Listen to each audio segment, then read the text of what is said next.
dun dun dun dun dun dun Yes, yes. Yes, wait. Okay. Yes.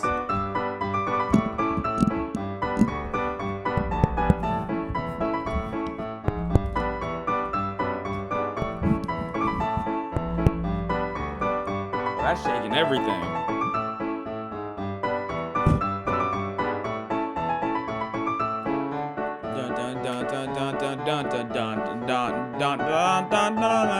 Okay. Okay.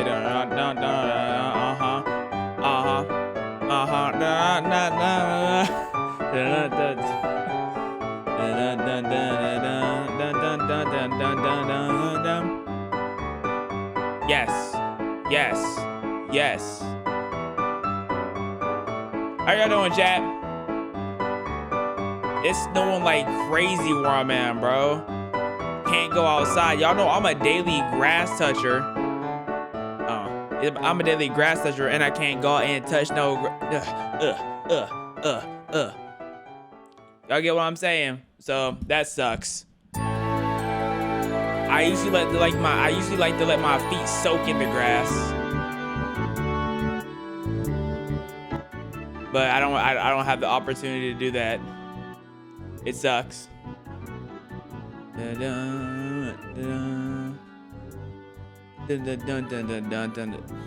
What? If you're getting snow, how many of y'all in chat are getting snow?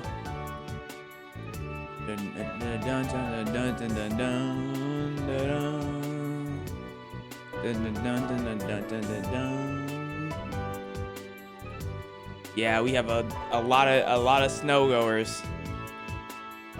A lot of snow goers.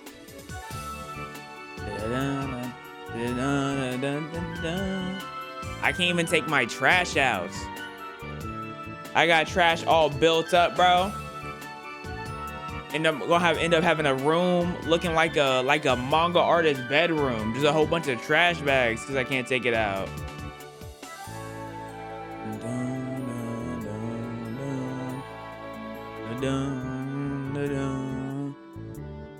I'm doing good. South Africa doesn't get snow. I'll do something about that. Don't worry about it. Give me like. Hey, look at my schedule real quick. Give me like 48 days. I can change that. I got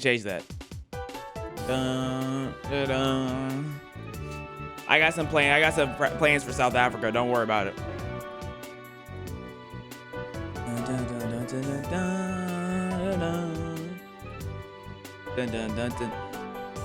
Okay, guys. Walker, where you located? Well, I said it's snowing a bunch, so clearly I'm in South Africa. Regardless, let's go over the handy dandy plan for the day. I have 2 things written down, and I'm probably not getting to one of them. So, you know, what's the point of writing the ideas down if I'm not gonna do them, you may be asking?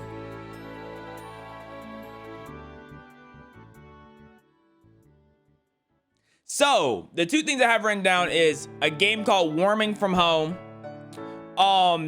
It's basically worm simulator, right? And I'm a worm type of guy, so of course I'm down to play a worm simulator. Second is People Who Refuse to Die. It's not a game, that's a reaction. I think we're gonna go full reacts today, because I don't think I feel like playing a game today. But you never know, at the end of the stream I might feel like playing the game. Updates on Smiling Friends. I finally started watching Smiling Friends season 3 yesterday, so that should be uploaded to the Patreon sometime today.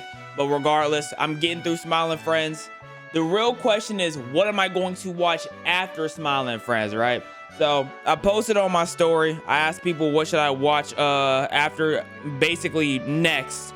They don't know I'm watching Smiling Friends, but they basically asked what should I watch next, right? I'm getting a lot of things. I'm getting JoJo's, Dr. Stone, Hell's Paradise, South Park, One Piece. Like I'm about to sit here and watch all of One Piece. Looney Tunes, Akame Got Killed, Steven Universe.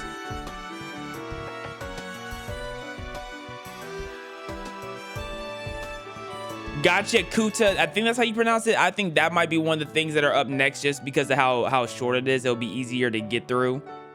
Panty and Stocking is up there. Now, let me go through my list that I actually have written down of things that I want to get to, right? Smiling Friends Season 3 is the first thing down, right? So I'm going to get through Season 3. The second thing I'm thinking about getting through is Panty and Stocking, right? And now, look, chat, I want y'all to give me guesses on what y'all think this third show is that is in my list. Thank you, Ignamime996 for the sub.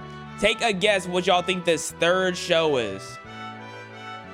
Y'all are not don't think something predictable. Y'all are not gonna be able to guess this if y'all don't go outside the box. If y'all don't go outside the box, y'all are not guessing this. So no, it's not something obvious like Has Been, Clarence. No, it's something in the radar. Beyblade. I want to watch Beyblade, but I don't think anyone's gonna watch that. That's why I'm not doing Beyblade. Scissors 7. Scissors, that's a good shout. Is it an anime? No, it's a cartoon. It's not an anime, it's an American cartoon. Bakugan's also a shout. Love me some Bakugan. I like how some of y'all are thinking though. SpongeBob, Gumball. I said think outside the box, guys. Y'all are sitting here naming everything mainstream under the wind. I can give y'all a hint. I think it came out like within the last 4 years. It came out within the last 4 years. 4 or 5 years. Hold up.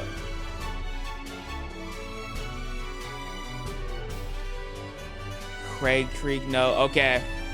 It looks like no one's gonna be able to guess it. The answer is Velma. Yep. Velma's number 3. Yep. Because I never seen it yet. So I'm like, hey, let me put that on the list. Why are y'all booing? Why are y'all Velma is so why are y'all booing? Wait, what's up? Y'all are gonna like number 4 though. Guess number 4. Y'all are gonna like number 4. Y'all are gonna like number 4. Okay, guys, it's a redemption show number 4. It's a redemption show. Come on. Hints. Just name a cartoon, American cartoon y'all like. Name an American cartoon y'all like. And I'm gonna see whoever is the first one who says it.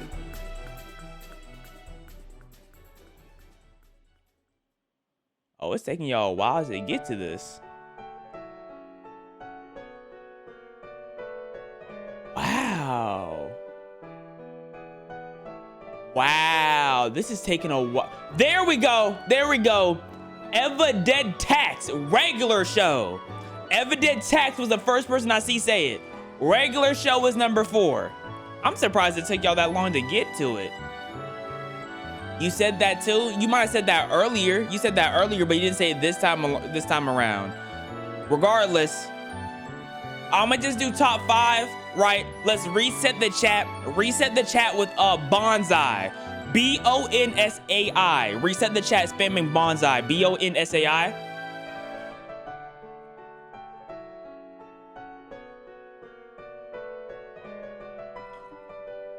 All right. The final show. Now this one y'all are gonna get quick. The final show number 5 that I'm planning to watch. Number 5. I have to lock in because this might be. Boom, Puff Puff, SpongeBob. Yep. SpongeBob is number 5. I'm gonna watch like the first 4 seasons of SpongeBob. There we go. Hey, shout out Puff Puff. Anyways, that's the plan. That's the plan of the shows that I want to watch. I don't think I'm gonna watch any of these on stream though. I think I'm gonna keep them all. I think I'm gonna keep them all off. I might watch Penny and Stocking on stream. I might watch Penny and Stocking on stream. I don't know. I don't think the rest though. I don't think the rest. Sonic is better. No. You're just wrong. You're just wrong. What up, Mad? Total Drama. I want to watch more shows than I did last year. Last year, I think we only did Total Drama and Smiling Friends and Prison School. I did get, you know what? I completely forgot about Prison School. I did get through Prison School as well.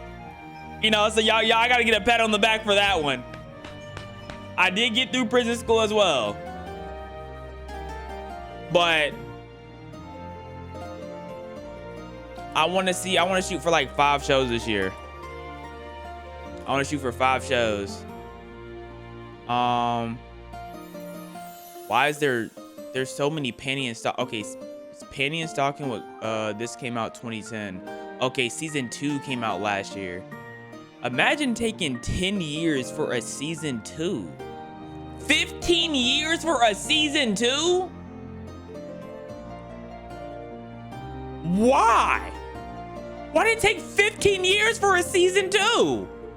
You know how mad I would be if I was 30 years old and one of my favorite shows that came out when I was younger got a season when I was 30. That's when this next season came out. I'll be so pissed. But yeah, I'm gonna keep this on the screen just in case. We might watch an episode today just for the gigs. Someone forgot their password. You know what? You're onto something. That could be the case. That could be the case. Anyways, we're gonna start the stream with a nice early throat warm up, right? A nice early throat warm up. What does that mean? You may be asking. Well, the easiest way to describe that is, today we're gonna be checking out a YouTube channel called Uncle Dijon or Dijon. One of the two. I don't know. Okay, first, no. Why are we mountain biking on the side of a mountain? You know what? That's why, because you're mountain biking. So of course you're going to be on the side of a. Makes sense. Makes sense. You know what? You got it. You got it. But why are we on the side of a... I'm a park ranger. Let me show you what to do here. Guys, just move out of the way. Once you dodge the mountain lion's attack, pick it up, then strap it to the bike, push it down the hill. Wait. No, okay. I disagree with that because I don't think we should strap it to the bike. I think we can push it off. Like, I think after we dodge, we could push it off, or we're like playing the edge, right? We're playing the edge, and then when it jumps at us, we move out the way and it jumps off, because I think we need that bike. Like, the bike just makes life a little bit easier. You enough time to jump down after it, so when it slams into a wall, you can come in with a face kick into a suplex. I should have let you finish. It's literally a cat. I can't believe how many people needed my help with this one. I should have let him finish. Okay, no, okay, he was onto something right there. If a snake were swallowing you, it would pull your feet and... This happened to me yesterday. Let me show you what to do. First off, don't panic. Just wait for the snake to get to waist level, then think of your crush. This will cause a chain reaction that will penetrate... Get brick. See, you can only do this if you have the proper facilities, though. Like, some people are not facilitized for this. So what I would probably recommend is, instead of getting bricked, like, turn your arm, wait till your arm gets caught and go hit one of these. You know what I'm saying? Wait till your arm is caught, then hit one of these. It can somewhat mimic this method. Penetrate the snake's brain, incapacitating it, allowing you to crawl out of its mouth. Once you're out of its mouth, pick up the snake, fold it into a balloon animal, and this will cause it to float away. Okay. Dang, I haven't tried that one before. It won't bother anybody anymore. Pro tip, fold yourself into a balloon. That way you can get around more efficiently. You're welcome. The snake were... yes. Okay. If you're buried alive, focus on breaking the coffin open with small controlled movement. That is terrible advice. Let me show you what to actually do. You're gonna want to start moving around a lot. This will cause you to sweat. The reason why you want that is because sweat contains oil. As we all know, as soon as oil appears in the ground anywhere... That's thinking 18 steps ahead. Around the world, the United States government will be instantly alerted. Yeah. They will then send in the military, which will offer you freedom in exchange for your oil. I don't think they're going to give you freedom. Okay, that's what I see. Remember what government you're talking about. I don't think freedom is what you're going to get. You're going to get out though. But the second they're like, oh, you produce a significant amount of oil, we're going to throw you on a hamster wheel, and that's the only thing you'll be able to do for the rest of your life. They're going to take you to Area 51 and throw you on a hamster wheel. There's so many things crazy things going on in life that we're forgetting that Area 51 has some nonsense in it. Like, what is in that place? I just feel like we should know. Also, if there's a nice landscape, they'll build a Walmart for some reason. Anyway, happy 4th of July, my favorite neighbors. If she finds you walking alone at night, she'll chase you down with supernatural speed. So what do you do now? Do you get on your knees, think of your crush, and then you accidentally choke her out because she's coming to you like at waist level? But you have to get on your knees. So right. I think I'm guessing this one. That's easy pre-guess. So scary. It's got no legs. Or that. Oh He's just a better thinker than I am. He's just a better thinker. Oh my goodness. Oh my. Are you gonna hang that? You gonna hang that head up like it's a deer? Oh no. Sit down. If you guys passed your driving test on your first try, you'll be able to do this. I did. So I like okay, I'm good. I'm gonna try this next week. I'm gonna record a video. I'm gonna let y'all know how it goes, and then I'm gonna record the video. They'd be tied with ropes and dragged under the ship's hull. As they were pulled beneath the boat, sharp barnacles and rough wood scraped against It's easier than you think to get out of this. Once you're pushed in and the barnacles start scraping your back, just simply rotate yourself 180 degrees. Once your little wet noodle drags across the barnacles, it'll spawn your barnacle offspring. They will form together, quickly rush over to you, and untie you.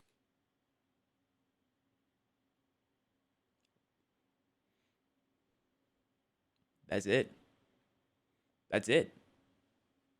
Yeah, that's it. Right. I could see this working. Should I start nutting in the ocean? After that, you can ride your barnacle offspring to shore. Don't forget to thank your little barnacles for helping you, then set your barnacles look like the Nimbus cloud. Them to the ocean to cause absolute chaos. You're welcome, guys. Thank you. What are those? I'll show you what to do. Immediately jump out of the helicopter, find the tallest tree, slide down it, then land on the ground safely. After that, find a caiman. These guys are natural enemies to the anaconda. Perform a backflip. That'll impress the caiman. Why aren't you talking the caiman tongue instead? See, I'm gonna talk to the caiman. I'm gonna hit him with some right, and then he's gonna get his caiman buddies, and then we're gonna all came into the snakes.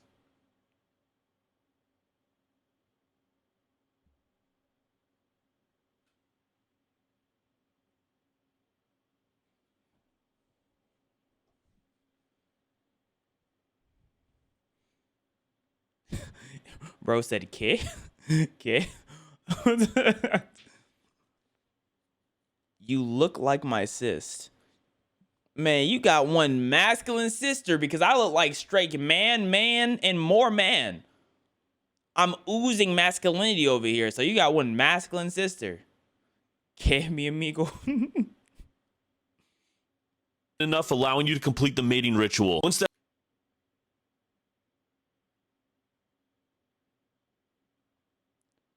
I'm getting a strange sense of deja vu here. And I don't know why. Maybe it's because the first time I ran into a caiman. I don't know. That's done. Pick up the caiman, slam it so the eggs pop out. Pull out your mirror, heat up the eggs with the sunlight so they hatch. After that, pull out your Perfect Sports Clean Mass Gainer, dump it all over the caimans. This will turn them into absolute freak beasts, especially if you got my genetics. Your caiman offspring will then be strong enough to take out the giant anacondas. Guys, this one's so simple. You're giving your caiman whey protein? You drown them with protein the moment they come out? You right. You got a bonnet on, which is oozing masculinity. Like, what are you talking about? It's a wave, and you're in an airplane. Let's think about it. I was about to say, I'm gonna let you talk first. Realistically here, as soon as you see the wave, just head to the nearest emergency exit, open it up, hop onto the plane. You're then going to want to take both the jet engines, move it to the back of the plane. Once you do that, remove the wing, remove that little tail fin thing at the back, and then remove the pilot. This will turn the plane into a submarine. You can just cut through the wave and then dive underwater. Like, I'm low-key starting to get angry. I have to explain simple stuff. No. Okay, so like I was with you when you said jump out the plane, but what I was thinking of, that's like helping all the passengers survive, and that's like That's like the bare minimum, right? But when you're like me, you're trying to aura farm. So this is what I'm gonna do. I'm jumping on top of the plane, right? And then I'm jumping off. That's for points. That's just for building my points of how my coolness-tistism, right? I don't have to go on top of the plane. I could jump right out. What I'm gonna do is, and I'm gonna summon the waves below me, right? So I'm gonna start riding the waves on some avatar type. You know what I mean? I'm gonna start riding the waves, and as soon as I'm gonna go into the tsunami, and it's gonna be dead silent, and everyone's gonna be like, "Oh, he died!" And then as the tsunami is coming closer to the plane, I'm gonna hit one of these. Everything dissipates. The water just starts falling down like rain. Everyone starts looking at the rainbow that has just formed in the background. That's what I'm gonna do.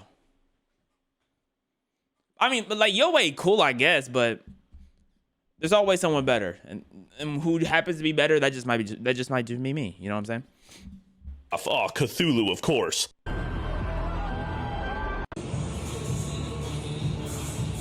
Unbelievable! This is a public gym now. What was she doing though? Like, what was the goal?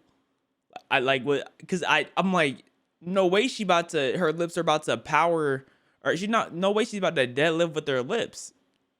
So I was curious on what was about to happen. I have to dispose of this appropriately. It's a sad world, but I can't even go to a public gym without seeing this nonsense. There's only one place for people that do this. It's not public behavior, so you shouldn't be in public. Now sit there and think about it. Honestly, I'd be lying if I sent her to a solitary confinement. Why are you walking with your legs back like that, though? Said this isn't the best job I've ever had. You're trapped in a mall for 24 hours. You'd rather have to fight a gorilla or 5 black mambas. 24 hours. Ooh, a gorilla or black mambas? I need to see how big a black mamba is, bro. How big is a black mamba? They can get to 6 feet to 10 feet.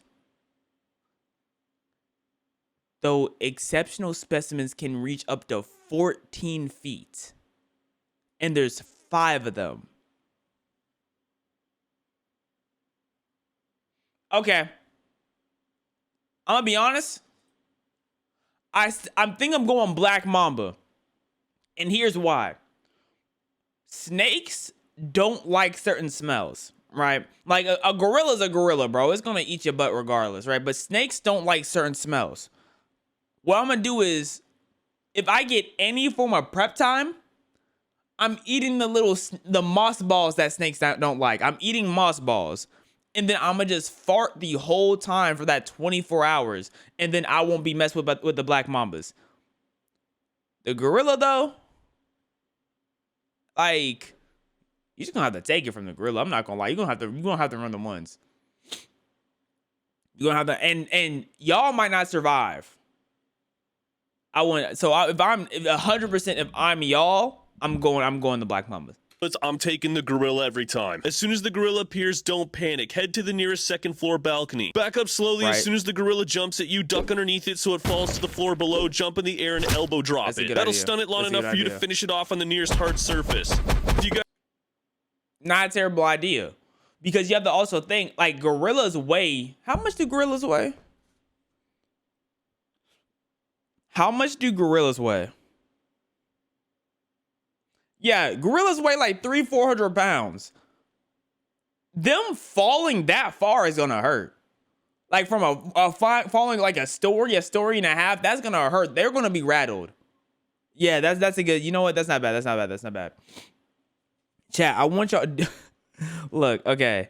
So the shows that I have on my list, I have Smiling Friends Season 3, Penny and Stocking, Velma, Regular Show, SpongeBob.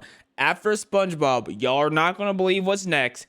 It is Steven Universe. So after I watch SpongeBob, I do want to get the Steven Universe, but that's neither here or there. Y'all will never guess this next show. Y'all won't.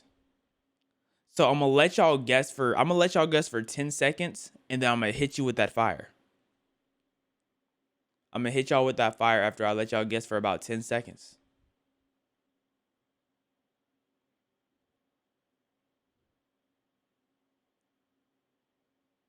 It's an anime, by the way. It's an anime. So I'm gonna give y'all 8 more seconds since y'all didn't know it's an anime. It's an anime.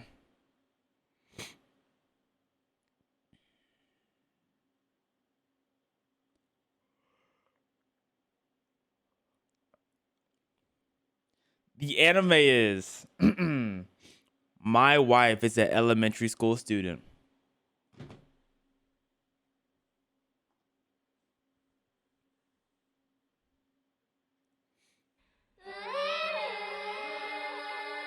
Yep. We're gonna get into some nonsense.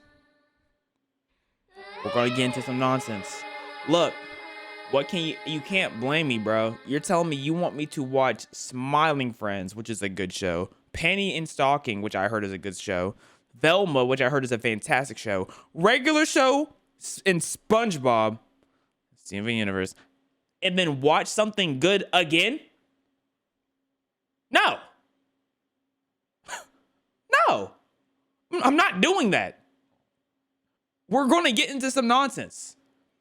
We're going to get into some ridiculous necessitiism. Period.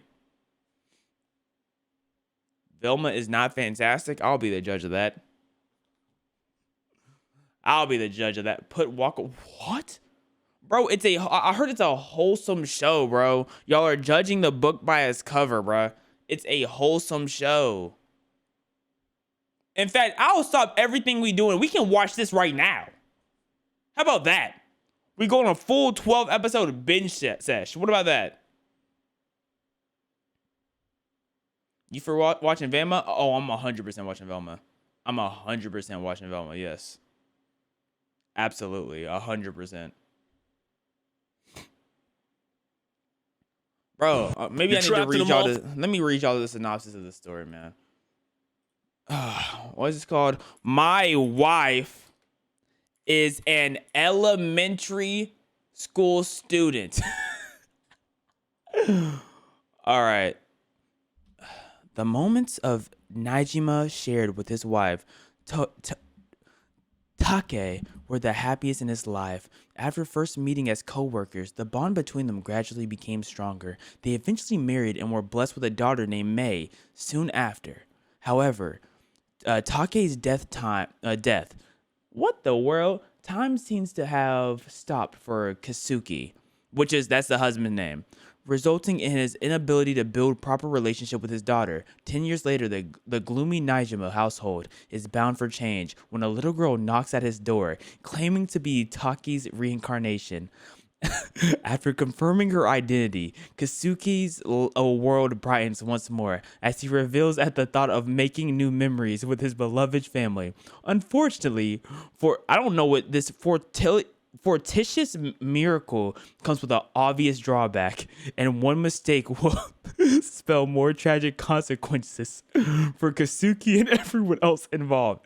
Guys, it has a 7.47 rating, bro. I don't know. Let's go to My Anime List. I want to know what its rating is on My Anime List, bro.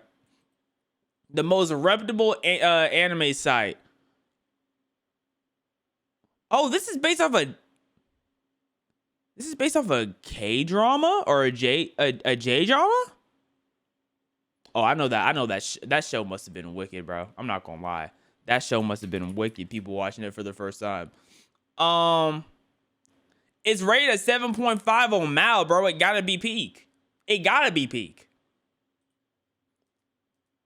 know what I'm saying? It has to be. That says with obvious drawbacks.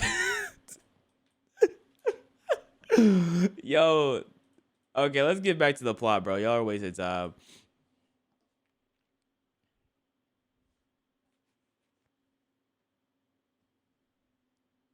You're trapped in a mall with either one gorilla or 5 black mambas. We're taking the mambas. Locate the mambas. Okay, so once you do, immediately head to the ladies' bathroom. That way, only the female snakes can go in there, and you'll be able to identify which ones are male and female. Enter the snake pose. Such a display will cause the females to be irresistible to you. Complete the mating ritual. You'll then have enough black mambas to take out the remaining males. Use the numbers advantage and attack the mambas from every angle. This will fully incapacitate the remaining mambas. Guys, this one's so simple.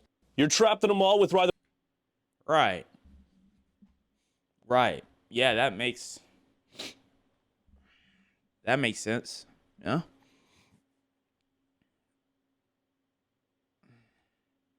So does that mean like the woman goes, like if you're a woman, you go to the male's bathroom and then y'all take the male snakes, and then you have to insert next video.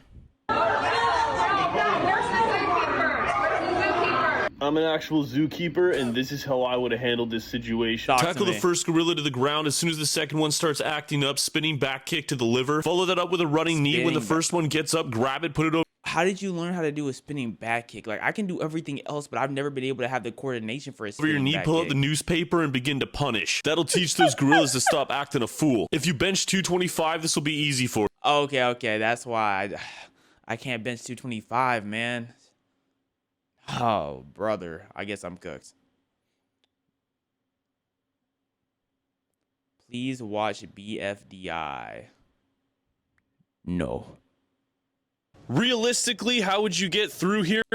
A whole bunch of spiders. So first thing you could do is set the webs on fire. That's probably the easiest method, but I'm a food type of guy, right? So what I'm probably gonna do is I'm gonna get me a stick, and then I'm gonna ring my stick around in a circle and get all this webs on me like it's a cotton candy, right? Like I'm webbing cotton candy, and as all the spiders get caught in the cotton candy, I'm gonna have my little campfire, and I'm gonna put them on the roast. And you know how they put the pigs on the center of it, and they have the pigs slowly roasting around in a circle. That's what I'm gonna do to the spiders. Easy eats. Let me show you. A lot of people will tell you to just go around, but that doesn't make sense. Instead, grab a shrink ray, zap yourself so you shrink down to insect size, find a spider's nest and enter. What? Find a spider, do a front flip into the split. Such a performance of the peak male athletic form will be irresistible. I don't know how to do a split though. So like, do I have to practice a split beforehand, or is there anything else I could do to do this? To them. After that, complete the mating ritual. No, I don't want to complete the mating ritual. I don't want to. This is not monster. But be careful, female bro. spiders like to eat the males after the ritual, so finish them off first. Anyway, she will then give birth to your children. After that, go ahead and train them. Once their training's complete, march back to the web that's in between the cars and absolutely eviscerate the spiders on that web. With a fully trained army of your spider children, this one will be super easy, guys. I don't want to breed with a spider, bro. Hold up, I want to know if y'all are going. I'm gonna pull a character up and let me know if y'all are going or not. Cause you know I said a reference, but I don't think most of y'all gonna know what it is.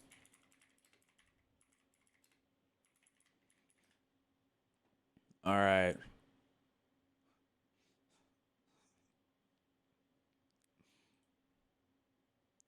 I'm trying to get a nice clear picture. All right. Are y'all going?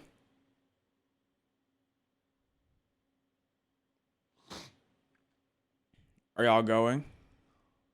Yes, 100% yes. I try. Yes. I know that anime. Absolutely. Yes. No hesitation. Yes. Yes. Oh, brother.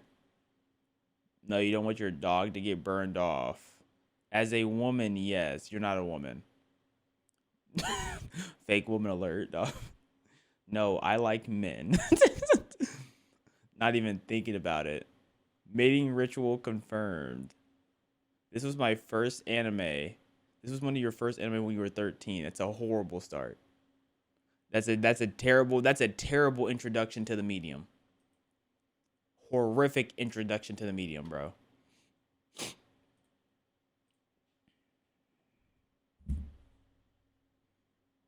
Ariana, I'm a woman. Yeah, all right, buddy. I mean, honestly, it's not that complicated. Ghostface is literally just a person, so you should have no issue dealing with that one. As for Freddy, you got to do something super traumatizing to him so that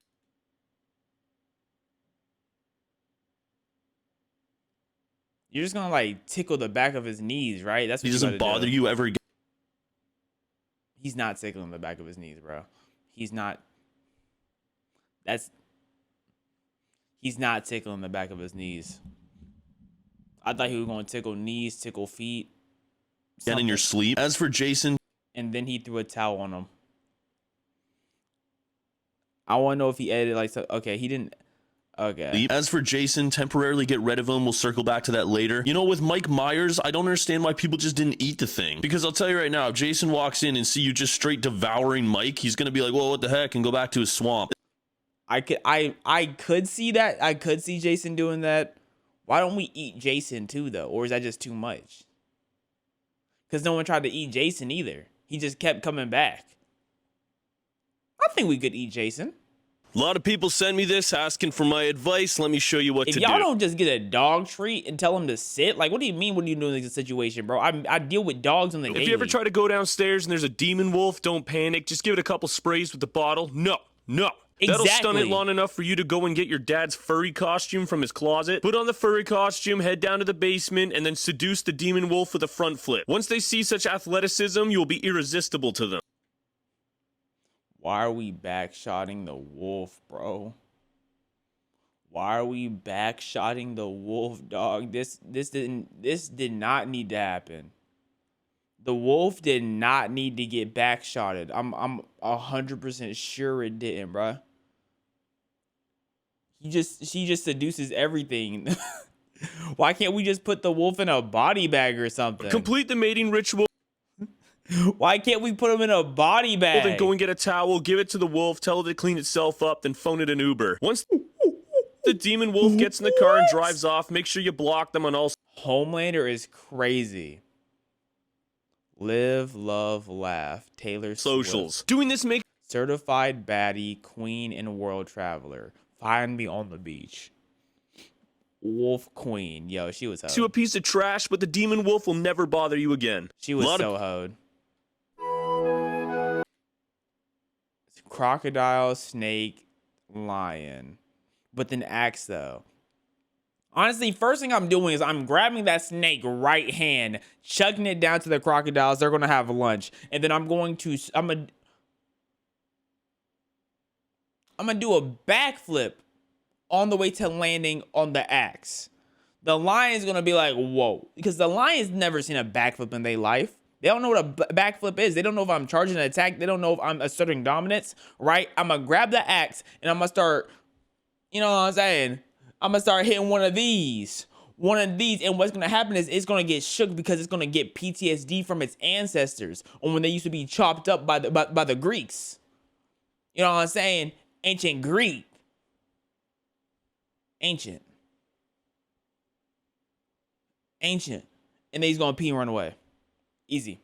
I mean, come on. The solution's obvious. No reason to panic here. Just yoink the snake, then use it as a whip, wrap it around the lion's neck, then pull the lion into the crocs. That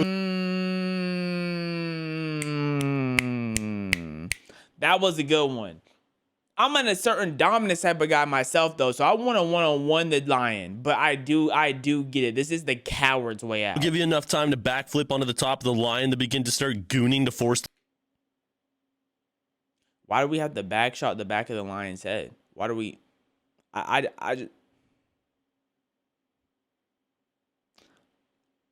just feel like that's a little unnecessary. I feel like we could just land. We could land and we could just watch, or like even what, like go on the side and take a leak while watching them fall. But we have to strip, right? Them all underwater. It's mind-blowing to me that people look at this sort of puzzle and can't figure out a solution. You guys have been watching my content for years and still send me this asking for my help. It's getting embarrassing. He pooed on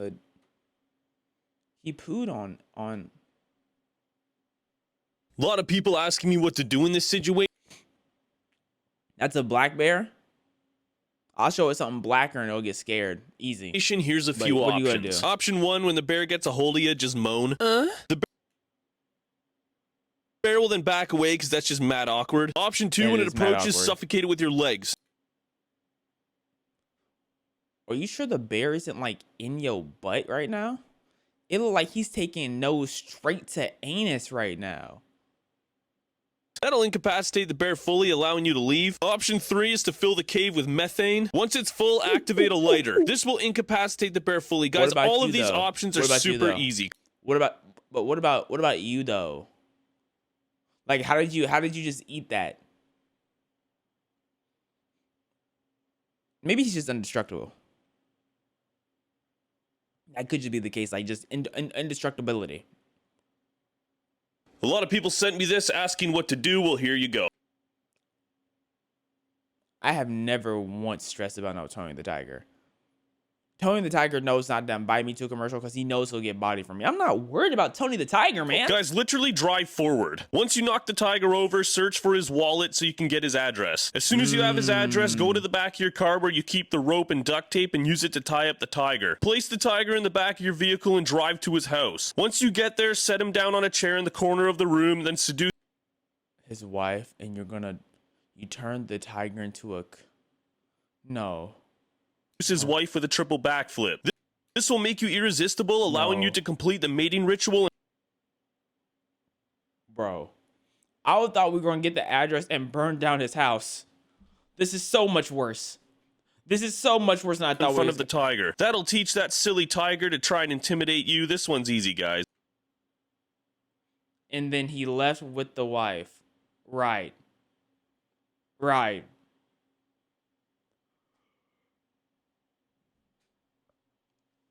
Are y'all doing this? Are y'all going? Is this the way y'all would want to? Is that how y'all getting out of that situation? Oh, brother, no. Oh, y'all not down for going for his wife? That's not.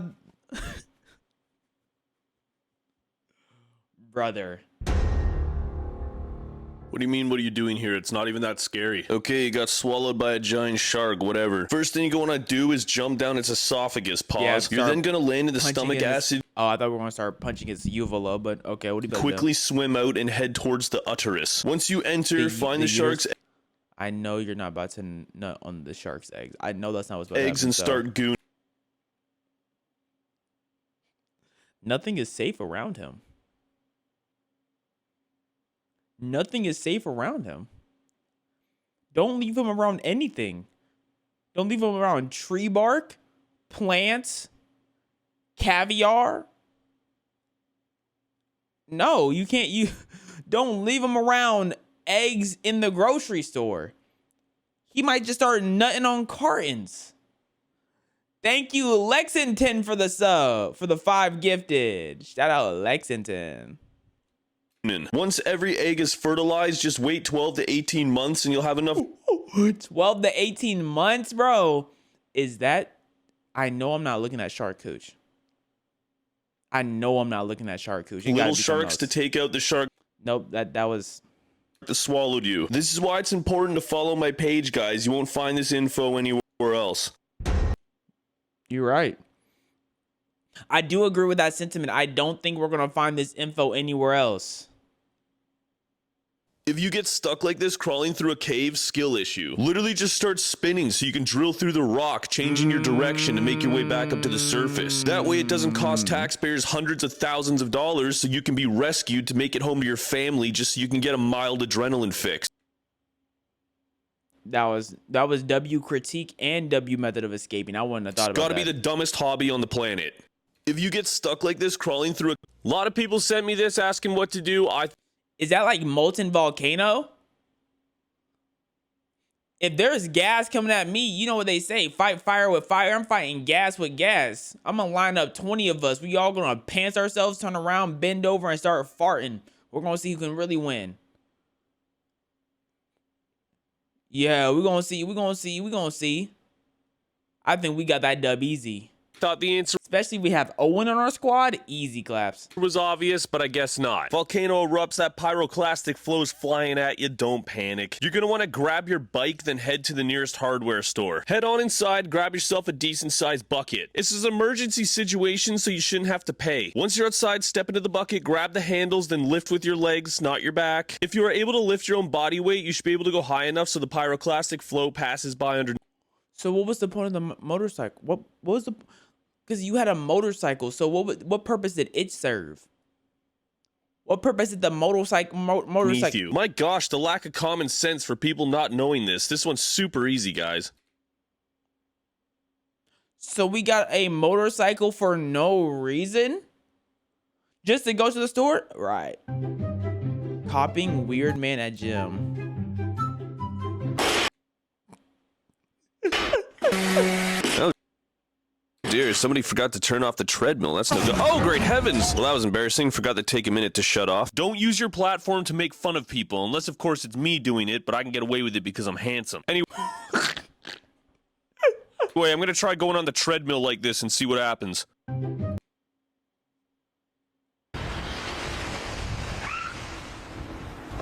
Nothing upsets me more than people who are scared of things like this. Let me explain. Listen, I get it. At first, it seems scary until you realize that if you weigh the thing, it's like 90 pounds. Exactly. Do you have any idea what I could do to 90 pounds? I mean, sure, it might seem scary in the video, but if you think about it logically, these things are just feeble little creatures. I don't even have much of an input because I think that's exactly how I would deal with it too. I'm gonna just jump kick it and live on to see the next day. What you doing in this situation? Oh, a ram? If you don't just grab that ram's by the horns, then lift him up, then hit him with one of these, just shake his head back and forth, he gonna get dizzy. He gonna get dizzy. And as he's sitting down getting dizzy, you gonna want to go get his ram friends and start ramming them from the behind to let it know who's boss. Is that where this is gonna go? Let's see. I can't believe how many people sent me that video asking for my expert help. Well, here you go. You're gonna want to position the plywood so you can double drop kick the goat into a wall. On the rebound, headbutt it back into the wall, then begin ramming it like it did to you. That'll teach that little. He did ram it though, so he was just ramming the same one. Quadruped. This one's easy, guy. Dang it! I thought I was close. I hate it when people send me stuff where the solution is blatantly obvious. Drive faster. If you forward faster than them, you can crush their truck and your car will be fine, easy. But I guess I gotta run through it anyway. Well, most people would say just go to either side of the road, but that doesn't teach anybody a lesson. Drive straight at the first transport truck, hit it on an angle so that you go flying through the window and booty clap the second drive. I booty to the face might be a little much for me personally. That's just me though. Like I'm not a booty to the face type of guy, but I can see where you're coming from. Driver. That'll teach him to try and pass another truck on a country road. Now you will have to take the truck because your car will be a complete write-off, but you know what? The truck is worth more anyway, so you're winning. I hate it when people send me stuff where the... You know, Dijon, I do think you're a genius, bro. A lot of people are asking me what to do if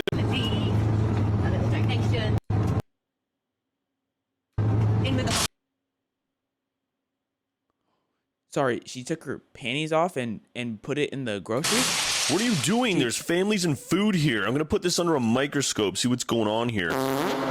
I was gonna say herpes. That was gonna be the first thing that came to my mind. Unwashed gonorrhea, chlamydia, Yeah, so that's pretty much what I thought was going on. Gonna have to get rid of this.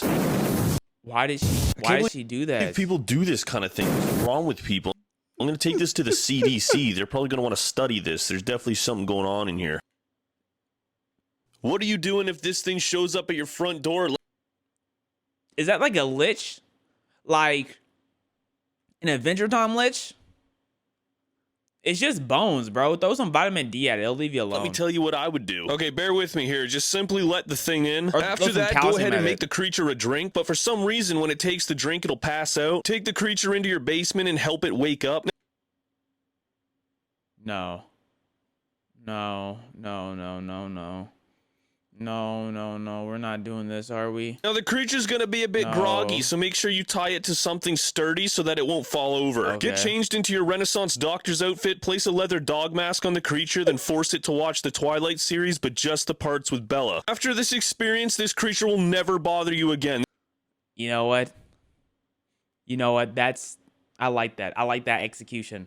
That was a lot better than I thought it was gonna be. I thought we're gonna have another mating ritual.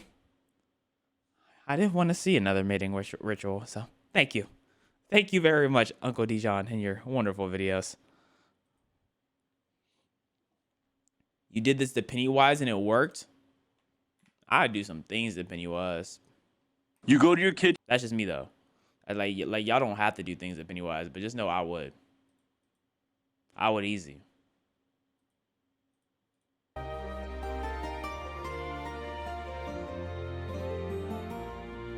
The thing is, like, Pennywise just turns into your biggest fear. So if you're afraid of women, like, would that not want to be the thing you want to haunt you?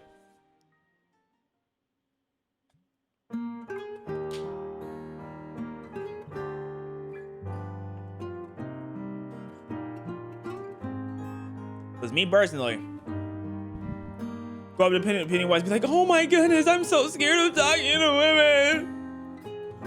I can't talk to women to save my life.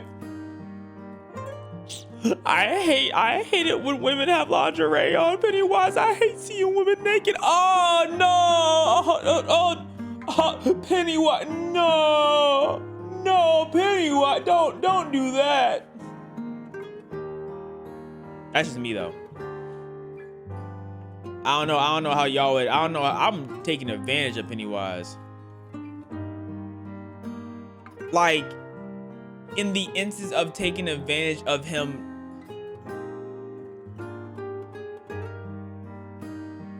like taking it, not like literally taking advantage of, more like, you know, his ability. You know, he has this ability. I'm taking advantage of that ability that he has. Yeah. Y'all get what I mean. Y'all know my buddy. Y'all know me, buddy. Bomba. Oh, I like to move it. You like to move it. We like to move it. We like to move it. I like to move it. He likes to move it. She likes to move it. We like to move it. Ooh. Yes.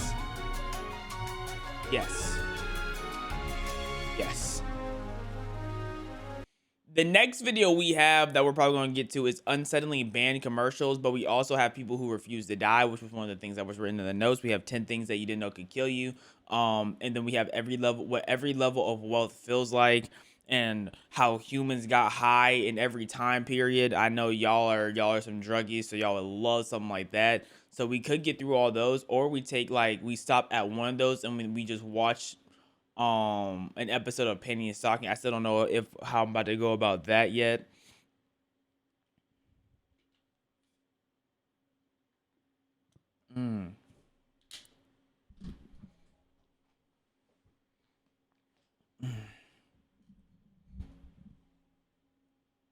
What up, Tay? Comedy skits. See, I was a comedy skit type of guy before I started skipping comedy.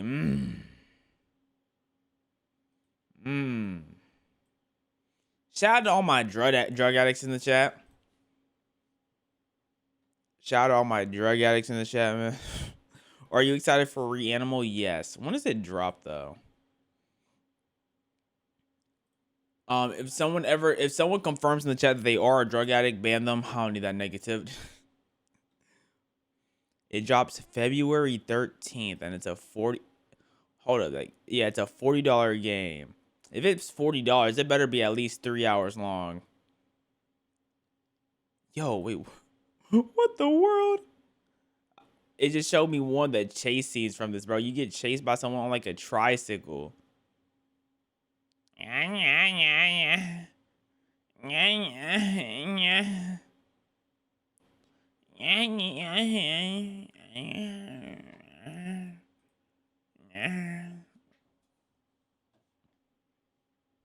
Watch uncensored total drama. What does that mean?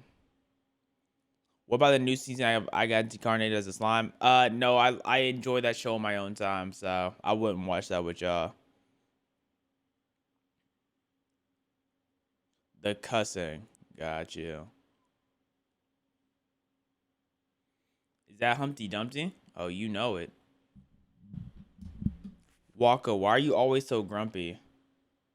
Because my favorite character was Grunkle Stan growing up, and you know he was grumpy. So, the most unsettling band commercials. Talk to me. Show me something unsettling. If I'm 10 years old watching TV and this advert comes on, I'm never watching TV again. That scared the shit out of me. What? What the? I don't know what I just watched. I don't even have commentary for that. I just can't believe that's a real commercial. This advert caused so much controversy because it created a craze in playgrounds in the... Yeah, I'm assuming they're gassing it. I'm calling this right now. They're gassing all of this. I don't think one of these are going to... I think maybe one of these is going to be crazy. UK. That's genuinely scary. I can see why people said, yeah, that is distressing. I'm kind of distressed. Ads are meant to attract customers, but these ads did the opposite. They disturbed viewers so much the TV stations had to pull them off the air. These are commercials banned for being too disturbing. We won't just show you the footage, we'll uncover the backstories behind each one and save the worst for last. So it is almost the end of the year, guys, and my goal is still the same, to increase the number of videos I put out for you guys without sacrificing quality, so it would mean the world if... Okay, this came out of... Okay, I thought this came out this year. If you subscribe, and I promise to do my absolute best and make the best videos I can for you guys. I'm Visual Venture, and you are awesome. The ad that was too weird to forget. Okay. In 1983, a company wanted to sell candy to kids. To do that, they created a commercial. The main character was someone every child already knew, Humpty Dumpty. But the version of Humpty Dumpty that appeared in that commercial wasn't cute. It looked like something straight out of a horror movie. The commercial was for a candy called Kinder Surprise. Oh, Kinder! We all know Kinder. It was an egg-shaped chocolate with a small toy hidden inside. Yep. The product wasn't new. Clearly, Humpty Dumpty went crazy. Since it's still around. Kids already loved it. To keep that success going, Kinder wanted to launch a new ad campaign. They also wanted a mascot children would see. That's not a bad mascot. Instantly. Humpty Dumpty was the obvious choice. He was famous, shaped like an egg, and loved by children all over the world. But there was one major issue. Kinder couldn't legally look like a handsome Squidward, use Humpty Dumpty. Copyright laws blocked them from putting him in the commercial. They needed to create their own version. It could look like Humpty Dumpty, but it needed a different name. So they invented the Eggman. Look at bro. Look at bro. He was supposed to be friendly, but he turned out super creepy. One person described them as... Man, he's not much different than like mascots, bro. Like Barney and whatnot, and all the little dinosaurs or different characters in that show, bro. They all look crazy, man. Or Teletubbies.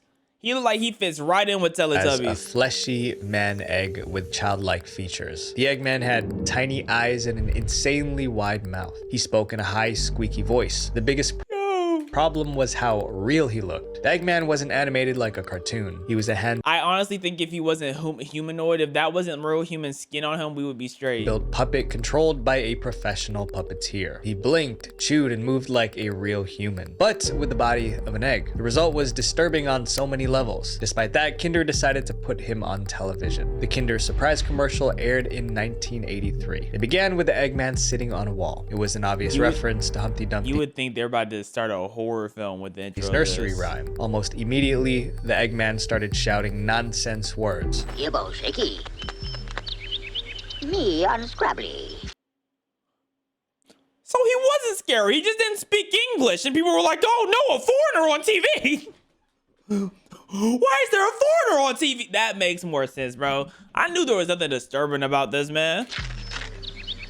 Shock-a-doobie! He unwrapped the Kinder Surprise and found the toy inside. All this time, he was still speaking gibberish. Yodel yum and choco scrum with like, yes, if you show a humanoid ball sack on the TV that doesn't speak English, that might freak some people out, dog. Oh, grubbly! His excitement kept building. The Eggman waved his arms wildly. Then he lost his balance and fell backward off the wall. It was a direct nod to Humpty Dumpty's fall. So The Kinder logo appeared, the commercial ended. It was meant to be silly and fun, but instead it came across as bizarre and unsettling. Not long after it aired, complaints started pouring in. Parents said their kids were terrified of the Eggman's creepy face. And it wasn't just a few kids, it was thousands. Eventually, TV stations had to act. After many complaints, networks stopped airing the ad. It was unofficially banned. Eventually, Kinder decided to pull the commercial completely. By then, it already had a reputation as one of the creepiest candy ads ever made. But Probably that wasn't the end of best the of all story. time. Decades later, the footage resurfaced on YouTube. People couldn't believe it was real. Overnight, the Eggman became a meme. YouTubers created parody versions. Fans even tried to translate his gibberish. Yodel yum and choco scrum with multi-pump level die. The translation was obviously fake, but it captured what everyone thought. The ad was absolutely weird. Kinder tried to bury this ad. Man, it wasn't that bad. Decades later, it's still everywhere. Your personal information works the same way. Once it's out there. WVPN. Aura.com/VV. Or go to Aura.com/VV to try 14 days for free. That's enough time for Aura to find out if your personal data is already out there. Up next is a commercial that made a joke about find out if your personal data is already out there. Up next is a commercial that made a joke about something people take very seriously. 9/11? The ad that disrespected families. But everybody loved Family Guy. All that does is disrespect everything. Okay. Come on. I'm guessing it. I'm not. No, they're gassing it. Sometimes the best way to advertise a product is to show someone using it. But a Belgian company called Zazu couldn't do that because their product was a condom. Obviously, they couldn't demonstrate that on TV. They needed another way to deliver their message. So they came up with a commercial that was meant to be funny. But the reaction wasn't what they expected. Instead of laughing, many viewers were offended. The commercial ended up being banned in multiple countries. They about to get upset at nothing I watched. The ad was released in 2004. It stood out right away. Most condom ads at the time focused on romance or disease prevention, but Zazu went in a completely different direction. I'm loving this already. They're like, hey, I know you don't want to have a child, so I know that's where it's gonna go. That's where it's gonna go. Inside a supermarket, a father was shopping with his young son. The boy slipped the bag of candy into the cart. The father removed it and put it back on the shelf. The boy frowned and tried again. Again, the father took it out. Realizing he wasn't getting the candy, the boy snapped. He starts having a full-blown temper tantrum. Other shoppers stared. The father looked embarrassed and defeated. Then two words appeared on the screen: use condoms. It was short, shocking. Yeah, that's a good commercial, bro. That's a fantastic commercial. I don't know why they hating like that. I think everyone should be able to sit back and laugh at that, man. Like, what are we talking about? I think some people knew that they had a child. They knew that's how they felt about their child, and it kind of hit them a certain type of way. I think that's what happened, because that commercial is fire. And unforgettable. When the ad first aired in Belgium and France, people loved it. It was dark humor, but it was relatable. Once it reached English-speaking countries, the reaction changed. Yep, we're the problem. Knew it. I mean, y'all are the problem, not me. Not me, though. Not me. Y'all are the problem. Critics said the message was inappropriate. They believed it mocked parenthood and portrayed children as a burden. Brother. Some labeled it It portrayed children as a burden. Really? Are they not?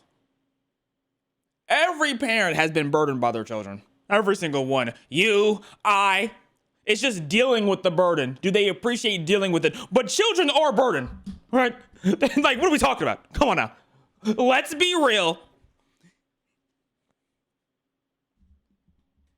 Like, your parents aren't happy when they have to wake up in the middle of the night to change a diaper because their baby's screaming. That's called a burden. No matter how much they love that child, people do not want to wake up in the middle of the night and change a diaper. Like, come on. Yes, the king, you were also a problem.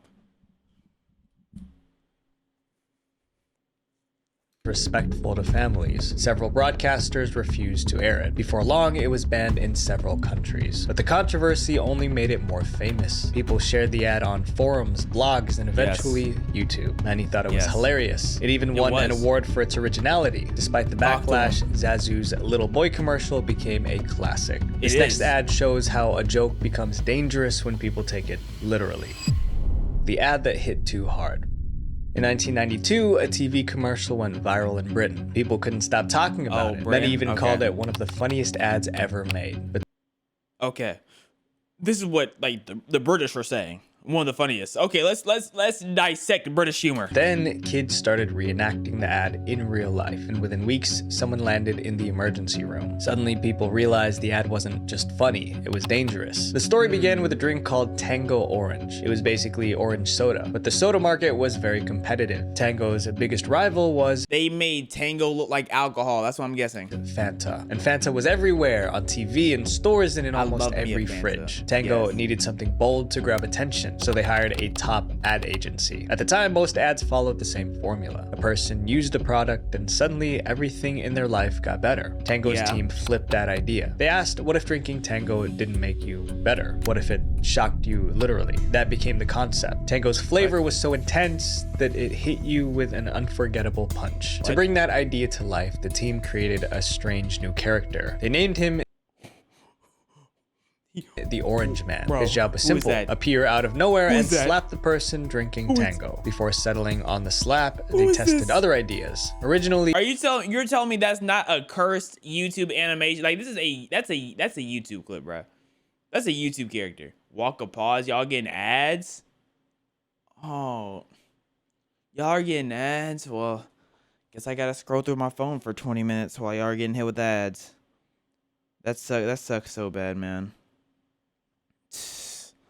I hate to see y'all getting ads, bro. I just wish y'all never had to ever get ads, man. I really do, because like getting ads, boo, you know, boo. We don't like boo. Everyone, can we give a boo to ads? Boo. Oh, that's a fat bulge. Yo, Instagram Reels is so ridiculous. Instagram Reels is so ridiculous. There's not a normal thing on Instagram Reels. My Instagram is so cursed.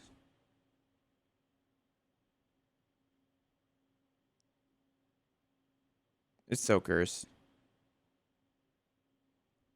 Okay, are we done with ads? Are we done? Are ads finalized? Are y'all done complaining? I'm sick of y'all complaints.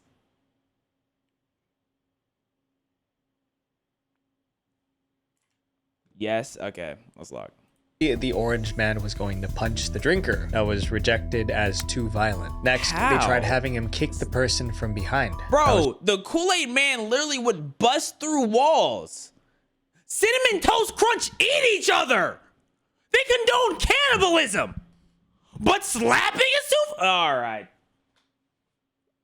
Right. Like, come on, bruh. Rejected too. Finally, they decided on a slap. It was risky, it was different, and soon it would cause serious trouble. They filmed the commercial and put it on TV. It began with 3 young men standing outside a corner shop. One of them cracked open a can of Tango and took a sip.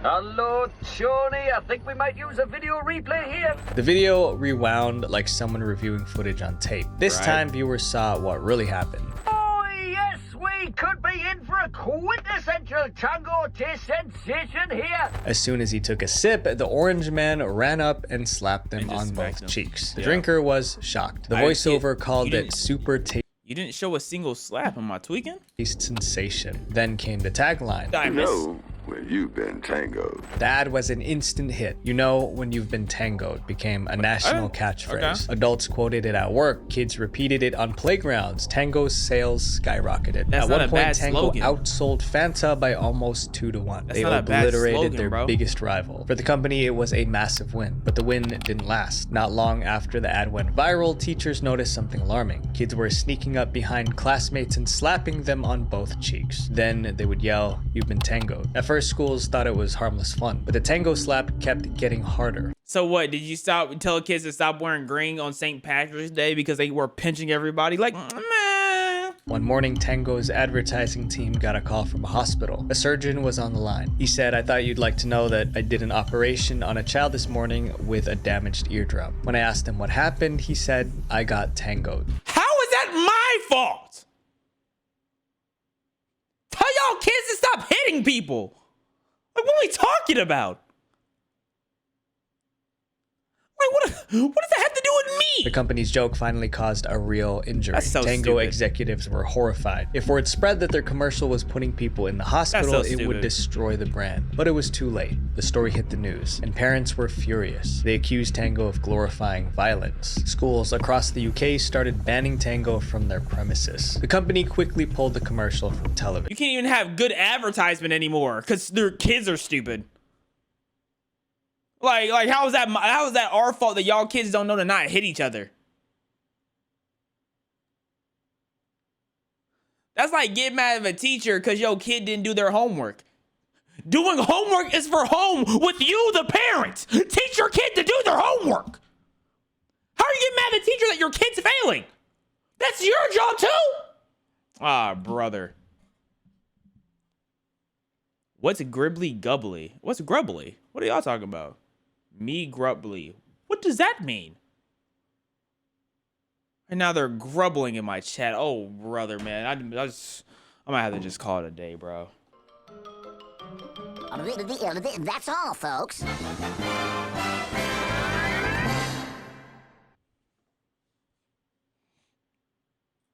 But removing it wasn't enough. They still had to clean up the mess. Tango's team scrambled to recover. They still needed to advertise their drink, but they couldn't risk another scandal. So they made 2 new versions of the ad. In one, the orange man placed his hand on the Tango drinker's mouth and kissed it. In the other, the drinker saw the orange man coming and ran away. The team believed these safer versions would work just as well, but the public felt differently. The new ads didn't have the same impact. The original commercial, however, became legendary. People still remember it today. In the year 2000, the Orange Man ad ranked number 3 in Britain's list of the 100 greatest TV ads of You got ranked number 3 and then y'all backed out because kids want to be stupid. Like, come on, all bro. time. This next ad was supposed to inspire people, but it disgusted them. The ad, too insensitive for TV. In 2002, Microsoft was preparing to launch the Xbox across Europe, but there was one major roadblock. At the time, PlayStation dominated the gaming world. To compete, Xbox needed a commercial that would shake things up, something that would make gamers take notice. Their team came up with an inspirational tagline: "Life is short, play more." It felt perfect. They even set aside about $50 million for the European launch, but when they turned that tagline into a commercial, I don't know how I feel about that tagline. I'm not gonna lie. it went terribly wrong. The ad was so controversial that even people who weren't gamers wanted it banned. The commercial opened in a hospital delivery room. A woman was in labor surrounded by doctors. She gave one final push, and the baby shot out. Yeah, this is already controversial. We're on the pregnancy bed. Yeah, this is controversial from the rip. Of her belly like a missile. It smashed through the window and flew across the sky. Then something unusual happened. The baby started aging as it soared through the air. He became a child, then a teenager, then an adult. It's like being on that one island in that movie that like ages you rapidly. There were close-up shots of his thinning hair and aging teeth. Through it all, he kept screaming. Finally, he crash landed into a grave. And the tagline appeared: "Life is short, play more." It was that's clearly dark humor, a visual metaphor showing how quickly life passes. But when the ad aired, viewers weren't inspired, they were disgusted. The problem was simple. People didn't like the idea of using death to sell video games. Authorities in the I just don't think it was like appeasing. Like there was no playing games. You know what I mean? There was no games being touched. I just think it's a bad commercial in general. UK received more than 100 complaints. One was from a grieving mother who recently lost her baby. After weeks of backlash, the authorities ruled that the ad could not be broadcast on British television unless the ending was changed. Microsoft refused. They insisted. Like I said, you playing with pregnancy, bro, you can't do that. You can't play with pregnancy now, especially on the main TV. The message was positive. Life is short, so make the most of it. Rather than change the commercial, they pulled it from television completely. It never aired again. Still, Xbox didn't step away from edgy marketing. In the years that followed, their marketing team kept making controversial ads. This next ad was so bad, people have been talking about it for 40 years. 40 the years. ad that terrified a generation. Is that the ice cream eating In out the head? 1978, a new horror movie. Like, this don't scare nobody, bro. It was about to hit theaters. It was titled Magic. Like every film, it needed a trailer to build hype. And since it was a horror movie, the team wanted it to be scary.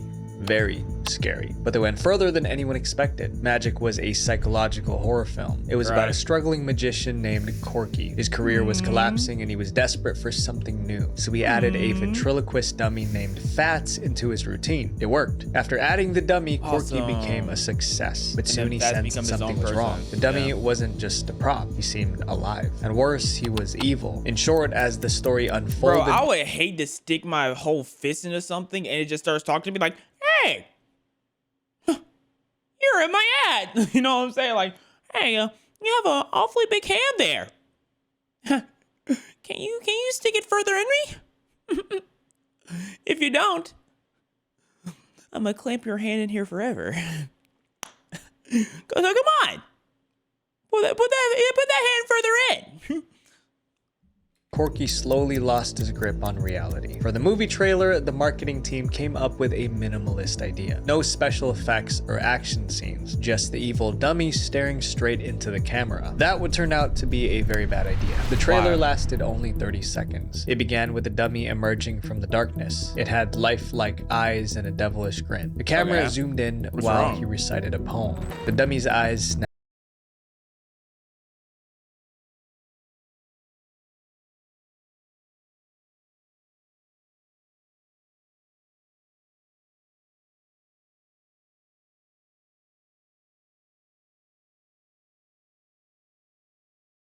It's for a horror movie. What do you expect? Oh, brother. Others claimed their kids ran out of the room whenever it came on. One viewer said the poem got stuck in their head. It didn't help that the trailer had no storyline. It was just a puppet staring straight at the viewer as if it were... They're mad that the that the commercial worked. They're mad that they marketed the horror movie good. Oh my...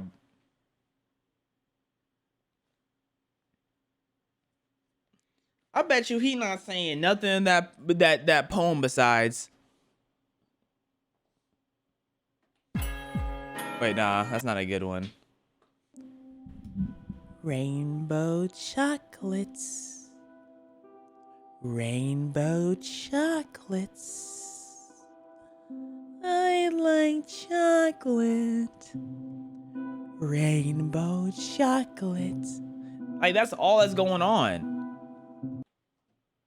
Like, hey, boo-hoo, bro. For children, that was too much. By late 1978, the backlash was impossible to ignore. Television networks banned the Magic trailer. They said they were protecting younger viewers from more sleepless nights. After the ban, the studio released a new trailer for the movie. This time it opened with a message. This special preview has been approved for all audiences. The first trailer didn't have that, so it was clearly meant to reassure everyone that this version was safe. Then it began.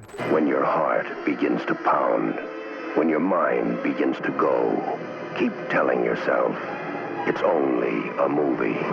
This time, the dummy appeared for just a few seconds. The rest of the trailer showed scenes from the actual film. You do magic too? Corky does magic. I only do tricks.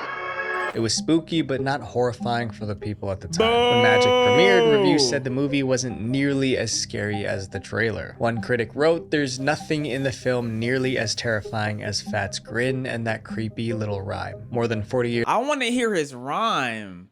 I guarantee you it's strawberry chocolates, dog.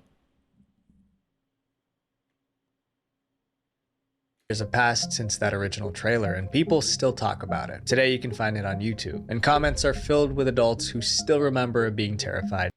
Let me see what it's really about. What is it called? It's called Magic movie trailer, 1978. No, you gonna have to spook me. Let's see what you talking about, bro.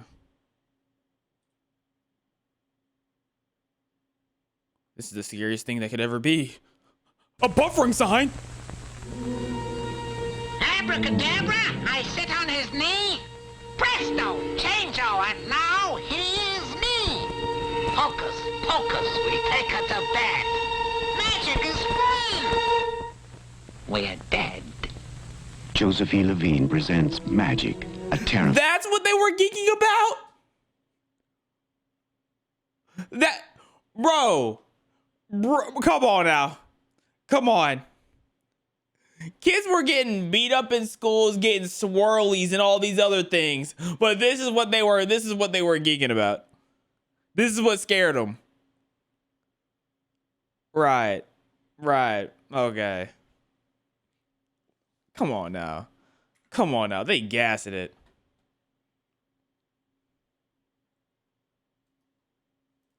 At the time when Magic like it's his voice too. I think if he had a scarier voice, I could get it. But his voice off rip was just like, I can't take this seriously. It was his voice off rip, man. I only do tricks. It was spooky but not as scary as the trailer. One critic wrote, "There's nothing more than food," and comments are filled with adults who still remember being terrified as children. Some even call it the scariest movie trailer of all time. This next ad got into trouble for being a little too realistic.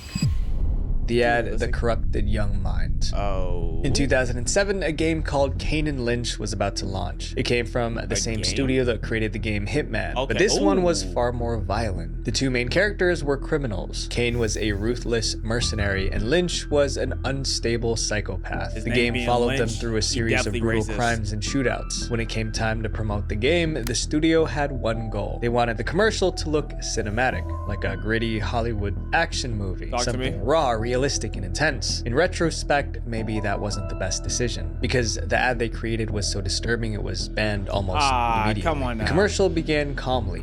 From the creators of Hitman comes Kane and Lynch. Then all hell broke loose. There was gunfire, screams, and sirens. Kane and Lynch didn't hold back. They took down anyone who stood in their way. It was 30 seconds of non-stop violence. The creative team thought they nailed it, but once the ad aired in the UK, COD never had commercials on TV?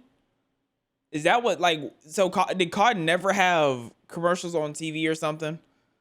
Because what do you mean? Public reaction was a disaster. The commercial ran on just a few British networks. Within hours, viewers were calling the TV stations to complain. Almost everyone said that the violence looked too graphic. They pointed out scenes where characters were getting hurt. In 07, bro. Imagine how those same people would feel now. And they're talking about 07 is too graphic. They wouldn't dare play Resident Evil or Outlast or any horror game nowadays. Close-up even showed a person's bruised face. Even the sound effects were an issue. There was a sickening crunch sound when one character was hit with a rifle. For many viewers, it was simply too disturbing. By the end of the week, UK authorities received 26 complaints. That might not sound like much, but it was enough to ignite a national debate about how video games were corrupting young people. Even the TV stations that first aired the commercial apologized. The game studio tried to defend itself. They claimed the ad was misunderstood. Kane and Lynch was about two criminals trying to survive in a harsh world. The commercial was just showing that world. They argued that given the subject matter of the game, the TV ad was not overly violent. They also insisted that the ad was made for adults, not kids. The regulators didn't buy it. They ruled that the commercial was too graphic and too shocking to be seen in any medium. In any medium, mind you, I guarantee y'all promote any type of horror movie that's on TV, bro. I guarantee you at least one of you stations were like airing Dexter or something. But the game is too violent. Like, come on. In plain English, it was too disturbing for... Guarantee y'all were like advertising Halloween and Friday the 13th and Freddy Krueger and whatnot, like TV. They also said it was likely to be seen as condoning and glorifying real violence. The verdict was final. The Kane and Lynch ad was banned from British television. It was one of the first video game ads ever pulled for being too violent. Up next is a commercial that people actually liked, but somehow it still got banned. The ad that was too crude. A company called Smart Beep thought they were finally getting their big break. They created a commercial that was set to air during the 1999 Super Bowl. The Super Bowl was arguably the biggest advertising event in the world. Millions of people watched every year. For brands, 99? even 30 seconds on screen could lead to massive profit, but the price was steep. Back then, a 30-second Super Bowl slot cost $1.6 million. Yeah. When I want to do a Super Bowl ad, I'm gonna just ask Mr. Beast to cover me. I'm sure he'll do it. He would love to do it. I know for a fact.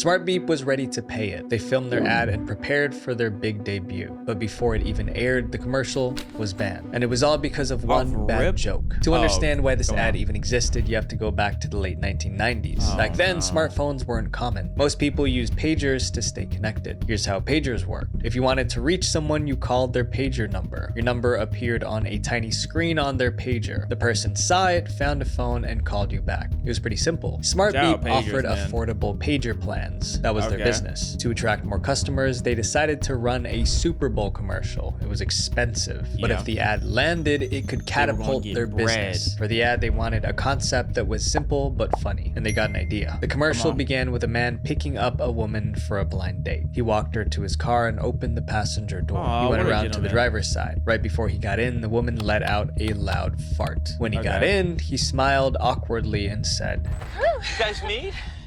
Greg, Janice? We sure did." Then came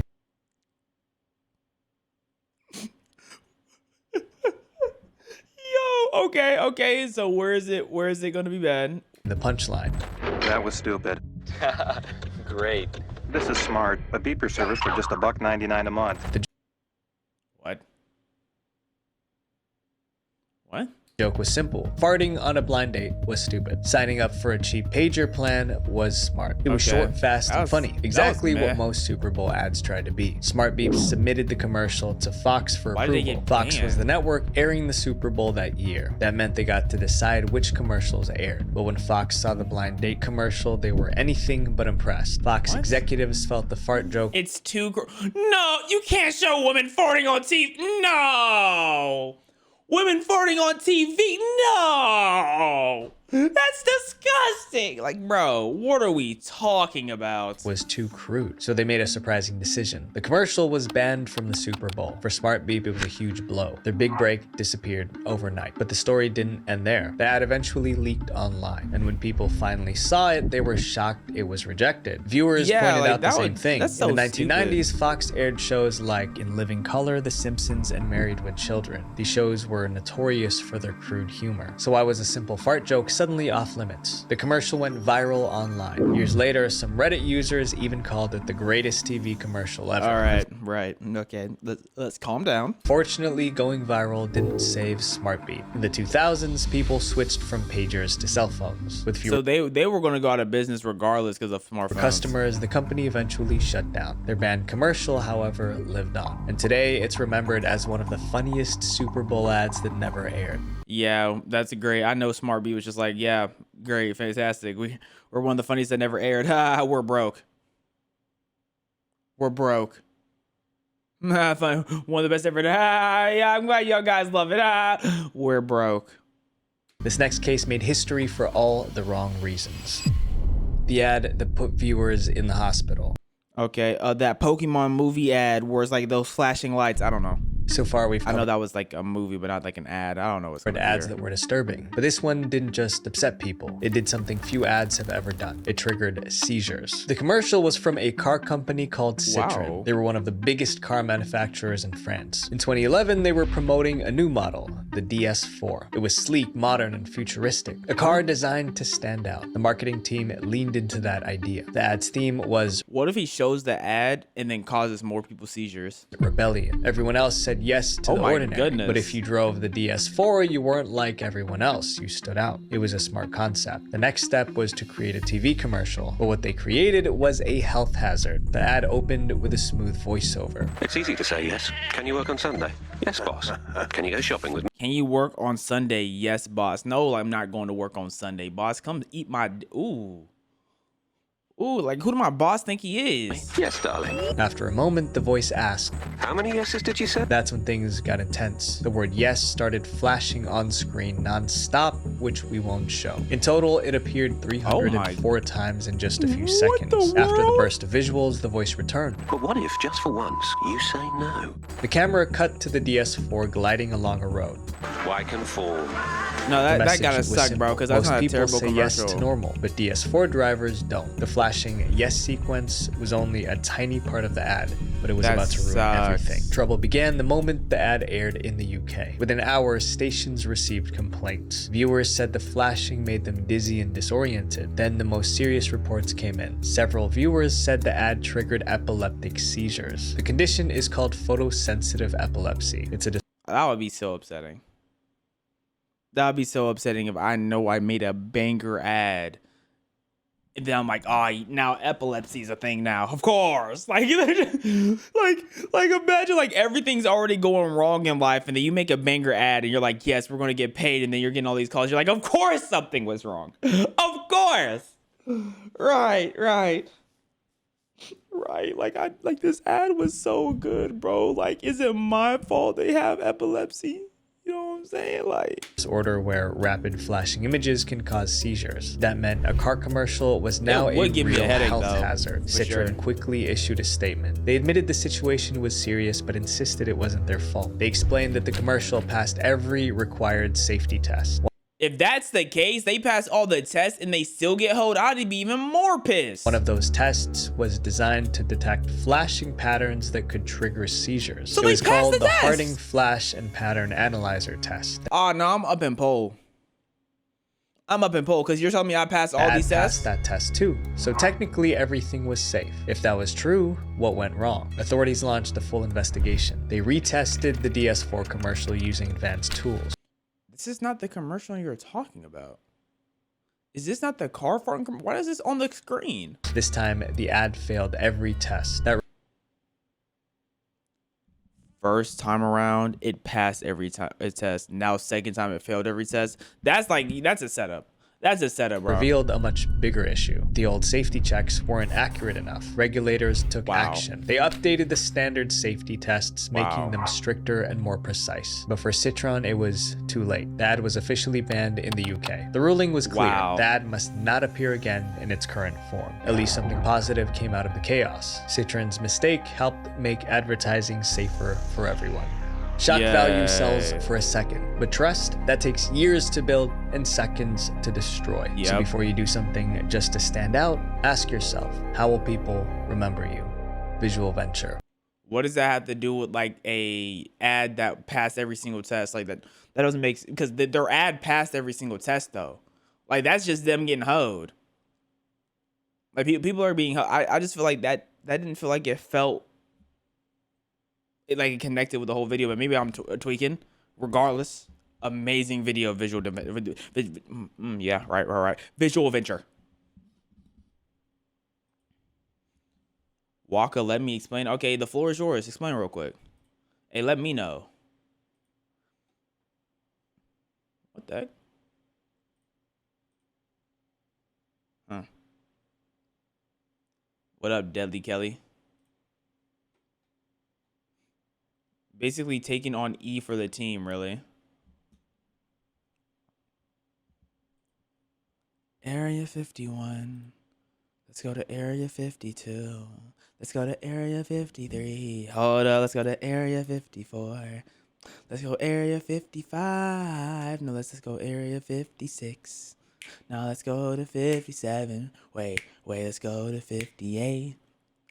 Area 51, now let's go to Area 52. Oh, how about Area 53? Oh, come on to Area 54. And then we're gonna go to Area 55, Area 56. Hey, Waka, you don't know, but I love your videos on YouTube. Shout out Polar Bear. Hopefully the Arctic caps aren't like melting too fast and you're able to get out of there in time. Hopefully you're able to adapt to your new foreseen situations, because man, it's not looking good for y'all out in the Arctic. I will say it is not looking good for y'all at all. In fact, I think it's safe to say that y'all are gonna die. And I'm a polar bear type of guy. I don't want polar bears to die personally, but it's not much I can do about it.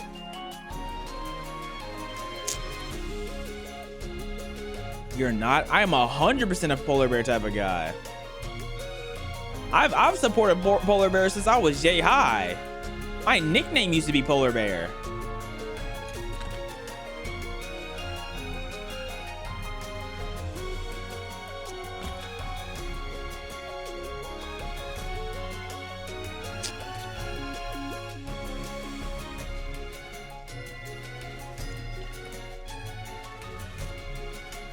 We love Yo-Yo, right, guys? All right. Like, why do you come to my chat with just BS? We love Yo-Yo, right? No. Do you love Yo-Yo? Cause we love Yo-Yo. Go love Yo-Yo somewhere else. WTF is Yo-Yo. Yo-Yo's a person that we don't love. Just on some BS.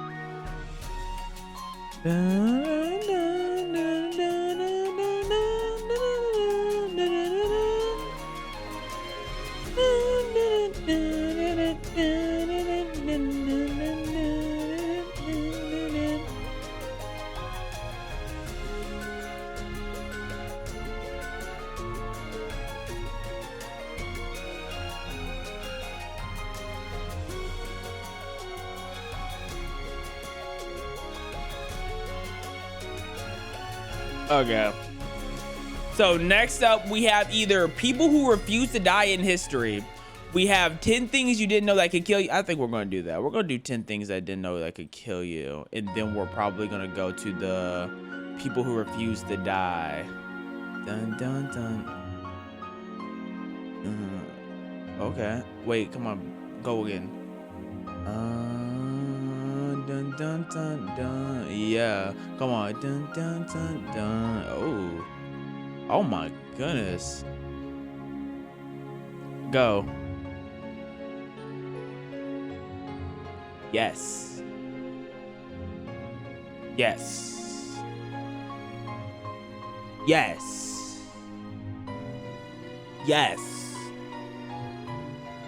Yes. Waka, my mom is trying to ban your channel in schools for dark humor and cussing. What does that even mean? Ban my channel in schools. I'm not being put on the big screen in school and people are like, hey guys, don't watch this man right here. This Waka Waka Mun V2 character. Do not watch him. Okay. Like, what is bro talking about? I can imagine me being used as a set example of what kids should not be watching on the internet.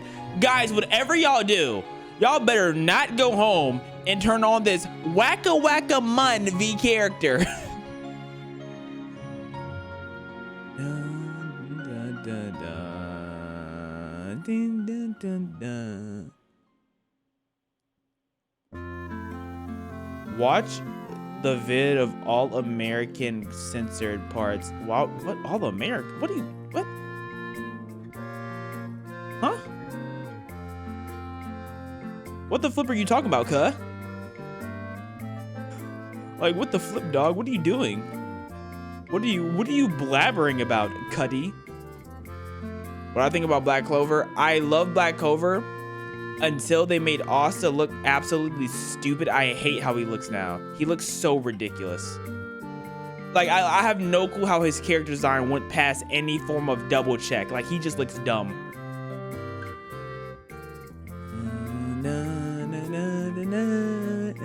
Let's go. One more. Yes. Yes.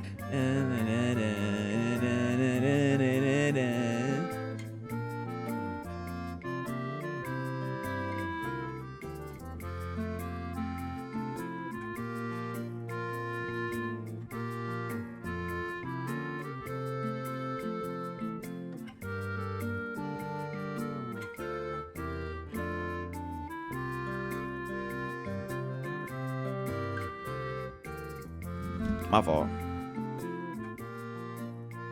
My fault. I was just locked. You know how it be. Y'all ever hear something that just makes you lock in? Yeah, that was me.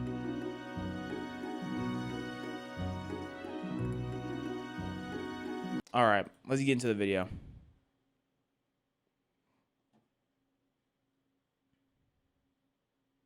They only censor total drama in America. Prove it.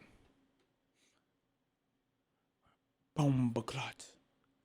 10 things you didn't know could kill you. Air hoses. Air hoses. Is that like the thing that you spray to put air into tires? Contrary to belief, air hoses are extremely dangerous. Oh, no. Although they're often used for filling up car tires, blowing out dust in keyboards, and inflating huge bouncy castles. Yeah. They also carry enough pressure to tear through skin, damage internal organs, or even be fatal if mishandled. Like if you put your mouth on it and you go like, air, like is that what you're talking about? On a calm morning in May 2011, a truck driver in New Zealand was going about his daily routine. He climbed onto the rigging between his truck's cabin trailer, a place he'd stood countless times before. Why'd you make him sound so heavy? But in one unlucky moment, his boot slipped, and instead of falling on steady ground, the man fell backwards straight onto his compressed air hose. The brass nozzle punctured him through his left buttock, and in an instant, high pressurized air about 100 pounds per square inch began flooding into his... He got inflated through the bum? Horrible way to go. Horrible way to go, dog. I'm not... Oh my goodness, that's a terrible way to go. As if it was straight out of a cartoon, the man's body began to inflate in size. We heard this story before? We did? Maybe this 10 ways things that kill you is like randomly through his like compilation of all his videos.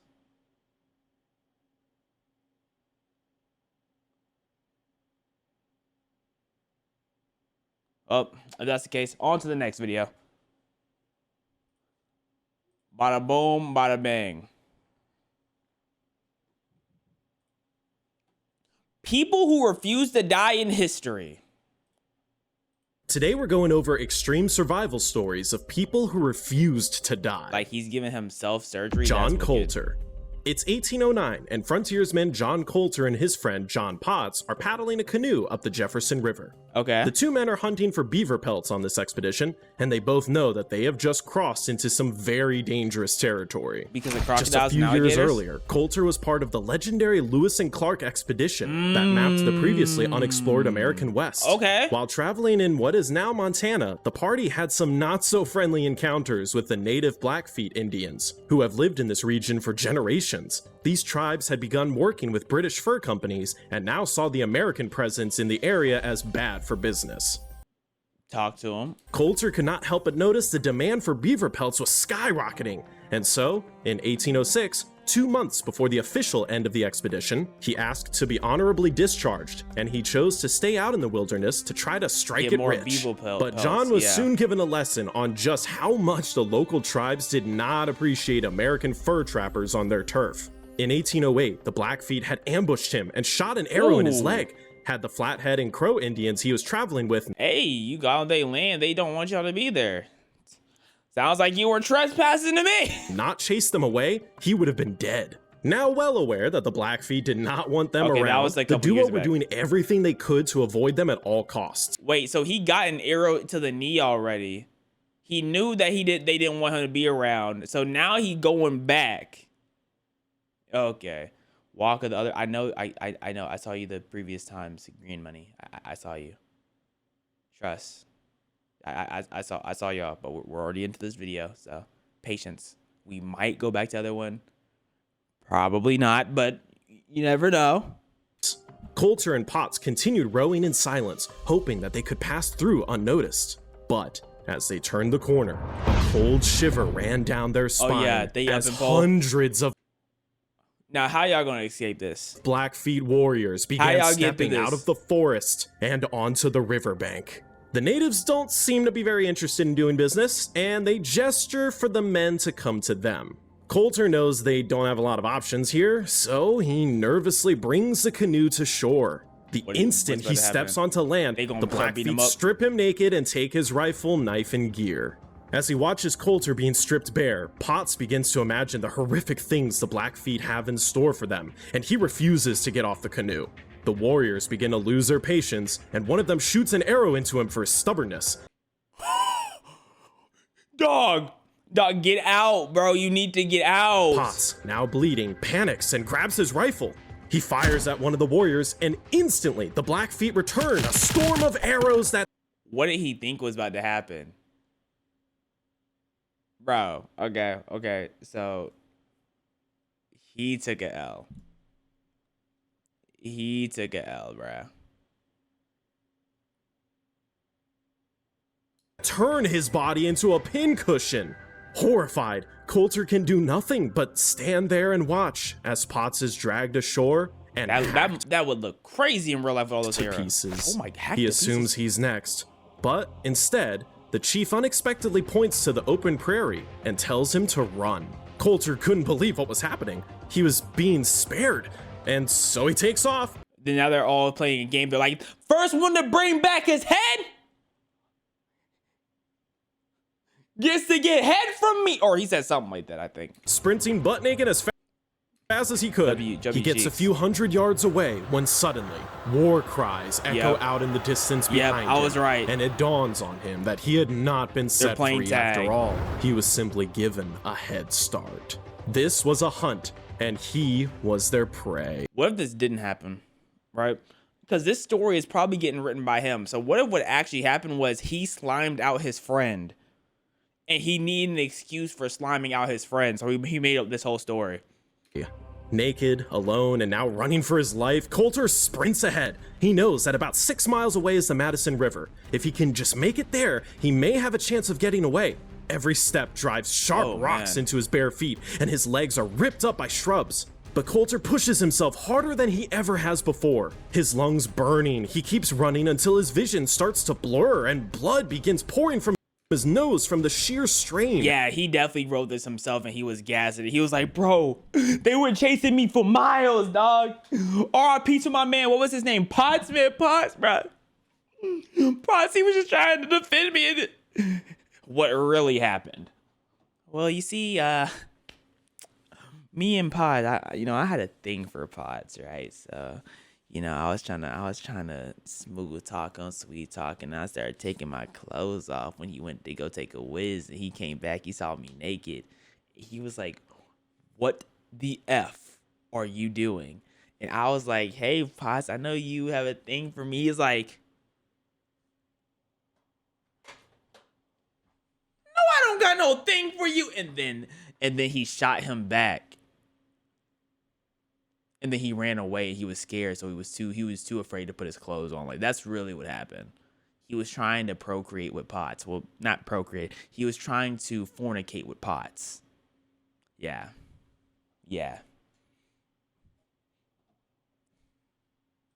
After traveling what felt like a few miles, he stops to try to catch his breath. I thought he was and stopping to turns to see if he had lost the Indians. To his horror, one warrior had caught up and found him and was now... Are we sure they're not Native Americans?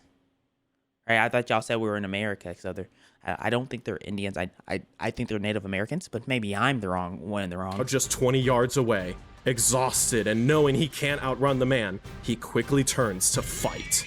The Indian, who is running at a full clip towards Coulter, is startled when the naked white man suddenly whips around and aggressively raises his arms towards him. He stumbles to the ground and breaks his spear. On instinct, Coulter rushes over, grabs the broken spear, and drives it into the warrior. Yeah, like I said, he wrote this story himself 100%. The frontiersman takes the blanket the young Blackfoot was carrying, and as a group of warriors draws near, he takes off running again. This did not happen. He reaches the river, bleeding from his feet and nose, barely able to stand. He can hear the natives getting closer behind him. His legs are completely dead, and he begins desperately searching for somewhere to hide. As the voices of the warriors grow louder and louder, Coulter spots a beaver lodge and dives into the icy water. He swims beneath the lodge and finds a small pocket of air just big enough to keep his face above the surface. What, Beaver started playing with his sack? Like, what is... He started nibbling and started biting it. There's no way beavers are letting him stay in his home, bruh. Exactly. Exactly. What type of plot armor is this, bro? All right, the Beaver Lodge was probably empty, but I thought it was funny. Anyways, when the Blackfeet arrive moments later, there is no sign of the naked white man they had been pursuing. They circle the area for hours, and Coulter does his best to remain perfectly still beneath the lodge as the freezing water numbs his entire body. After what seems like an eternity, he doesn't have hypothermia. Night falls, and the sounds of the Blackfeet warriors fade into the distance. In near darkness, Coulter slips back into the river and swims a few miles downstream. He had stamina to run for 6 miles, tread water in the beaver house thing, and then swim out. He had that much stamina. Like something's not adding up, bro. Unless he has the plot armor from deities themselves, something isn't adding up. He crawls ashore, shaking and half frozen, but he is alive. For the next 11 days, with just the blanket he stole from the warrior, he keeps moving through harsh terrain, surviving on roots and berries. He forces his broken body more than 300 miles through mountains and valleys, until finally he reaches a trading fort on the Little Bighorn. As he stumbles in, he is nearly unrecognizable. He's thin, exhausted, and bleeding everywhere. But, against all odds, he lived to tell the tale. Man, you know he was lying like crazy in that story, bruh. You know he was just trying to fornicate with old bro, and old bro said no and started beating him up. So he took a gun and shot bro and started running away because he's like, what am I supposed to do now? Like, I know his type. Just a cap story, man. Leonid Rogozov. It's September 1960. Whatever he said he did. All right, I don't even know how to pronounce the name, but that sounds hard. And a 26-year-old surgeon, Leonid Rogozov, steps off his ship and onto the frozen continent of Antarctica.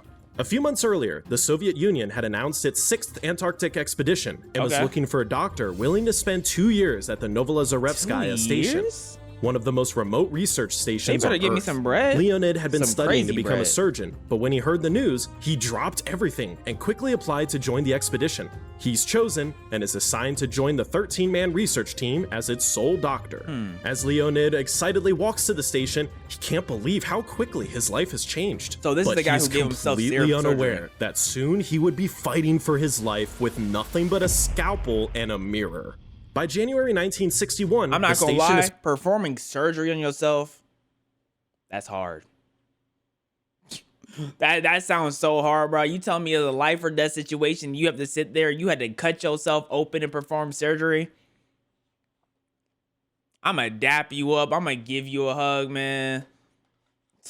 I might just throw money at you just because you're like that. You ever seen someone like that? You just start throwing money, just 20, 100, 20. Like, I might just start doing that. Fully functional, and Leonid settles into his role as the only physician for the crew. For the first few months, everything is going according to plan. And luckily, the researchers seem pretty good at keeping themselves healthy in these extreme conditions. That's good. But on the morning of April 29th, Leonid wakes up and something is not right. He feels weak and nauseous. By midday, he's running a fever and a sharp stabbing pain has moved to his lower right abdomen. It's from the polar bear meat, bro. He has diarrhea, man. See, this is why I don't go. This is why I never want to go to Antarctica. They don't have good eats, man. Because if you get like a penguin wing, you have a 75% chance of explosive diarrhea. If you eat polar bear meat, that's like a 30% chance of explosive diarrhea. No, dog, just no. Polar bears don't live in Antarctica. I don't know what Antarctica you live in, but it lives in mine. Leonid knows that this could be very bad. These are all hallmarks of appendicitis, something that can be life-threatening if not treated immediately. So, he starts taking antibiotics and presses ice against his abdomen. He's hoping the infection is minor and this will be all it takes to clear it up. But by the morning of April 30th, the pain is so bad he can barely move. His fever keeps climbing and he begins to vomit uncontrollably. The antibiotics were not enough. Bro, go ahead, pop you a perk, start carving yourself open. Pop you a perk and start carving yourself open, man. You need to get started soon before it's too late. This infection had progressed to the point where the outlook was now very grim.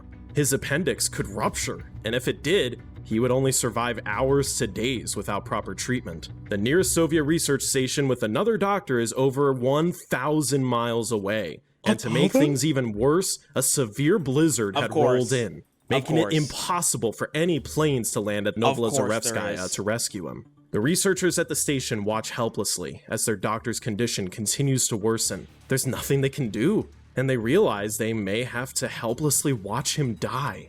Like, so why? My question is, why would you not bring 2 doctors? Because what if one doctor gets sick? You know what I'm saying? But maybe that's hindsight. But you always need like a backup person. There needs to be a number 2. You can't just, unless you don't got the money to afford it, you need to always have a number 2. Leonid stares at the ceiling of his small room, his mind running through all of his options. In the end, he decides surgery is the only thing that can save his life. And everyone looking around him's like that one Thunder meme when Shay was answering the interview and that guy in the background was like, everybody's like that. They're all just like, perform surgery on yourself? You know what I'm saying? He is the only person who can do it. He recruits 3 of his colleagues to help him as assistants, and he begins prepping himself for surgery.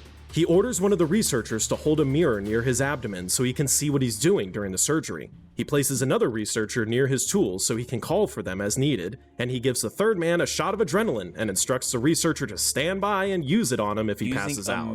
At 2 a.m. on May 1st, Leonid nods to his assistants, adjusts himself into a half-sitting position, and injects himself with a local anesthetic.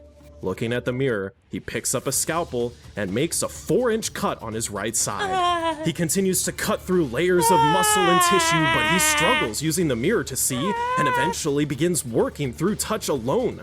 He can feel the warmth of his blood seeping out over his hands as he searches for his appendix. What in as the he's Resident working blindly Evil in is the this? hole he had cut into himself, he accidentally cuts his large intestine. Leonid quickly calls for sutures, and he's forced to sew it back together before he can continue to his appendix. 40 minutes have now passed, and his vision begins to blur. His head starts to spin, and he sewed himself. Man, you know, talking isn't everybody's strong suit, and it just so happens to not be my strong suit either. He stitched himself. Becomes nauseous. He begins to take short 30-second breaks every 4 minutes to regain his focus, using all of his concentration to not black out mid-surgery. After almost an hour of cutting and feeling around his abdomen, Leonid finally locates his appendix. But at that exact moment, he feels his heart rate slow, and his hands begin to lose sensation. He battles back through the brink of blacking out. You're the main character. You gotta get that Zenkai boost. Grips his scalpel and quickly removes his appendix. As he inspects it, he sees a dark stain at its base and deduces that if it was not removed, it would have burst within a day. He fights through the vertigo and nausea and sews himself back together. Nearly 2 hours after he get vertigo from taking his appendix out. He had made the initial cut into himself. The surgery was completed, and Leonid exhausted. I told y'all he really did this because he has the doctors with them too to like plead his case. Like he really did this. He's really like that. Mentally and physically, collapses on the table. Over the next few days, he continues to suffer from a high fever, and his colleagues worry that their doctor still won't make it. But on day 5, his fever finally breaks, and in 2 weeks, Leonid is back on his feet performing his regular duties. Operating on yourself and then continuing to do your job as if nothing had happened is, not gonna lie, kind of impressive. I can probably name only 2 people who could ever do that, and that's probably him and me, and I can't think of a single other person who could do that. I guess even the Soviet government thought so too, as Leonid was later awarded the Order of the Red Banner of Labor for his bravery and service to the Soviet state. Julian Kopka. Julian, I don't know about you. My cap radar is going off, Julian. Let's see what you got for me. It's December 24th, 1971, and 17-year-old Julian Kopka is sitting next to her mother as their plane takes off into the sky.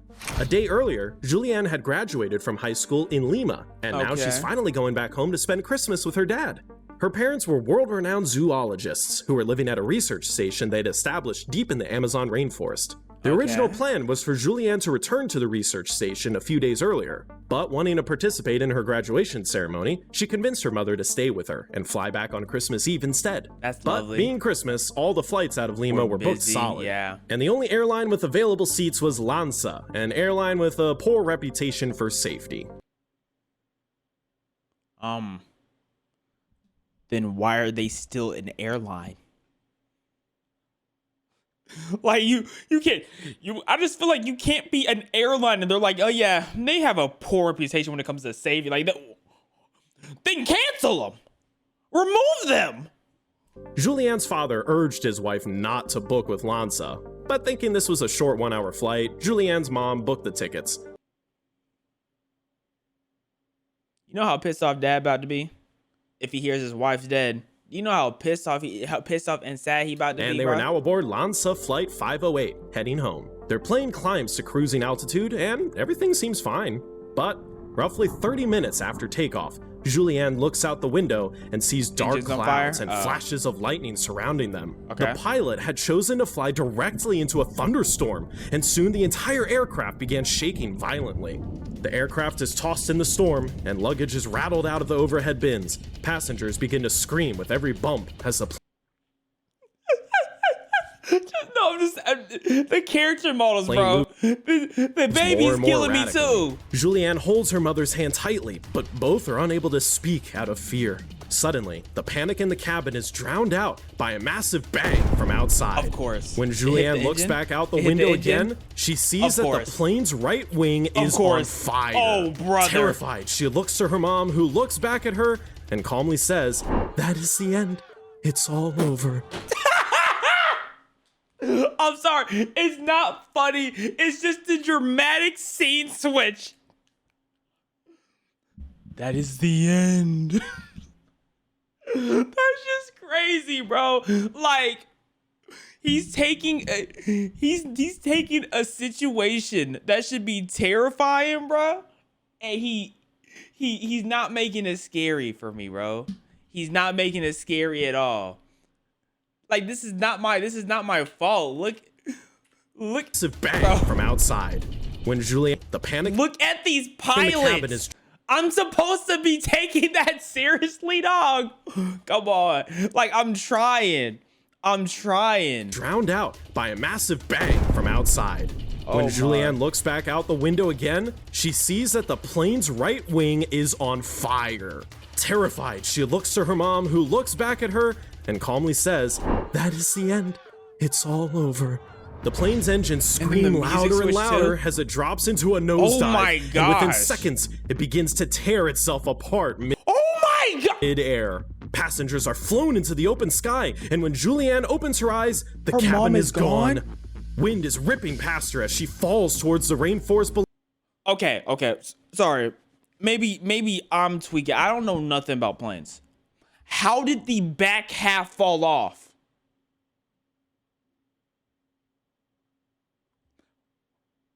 How did the back half fall off from the engine exploding? How bad was that storm? Low, still strapped into her bench seat.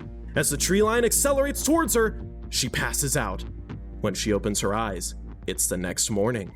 She was unconscious while it happened, but the rainforest canopy and the airplane seats she was strapped into had broken her fall, just enough to keep her from dying on impact. Somehow, she is still alive. Is she the only one? She immediately calls out for her mother, but nobody answers. As she tries to stand, her head begins to spin from a brutal concussion. She stumbles through the wreckage, desperately searching for other passengers, but she is completely alone. As she checks herself, she realizes her collarbone is broken. Yo, that's so sad. RIP to everyone on the plane.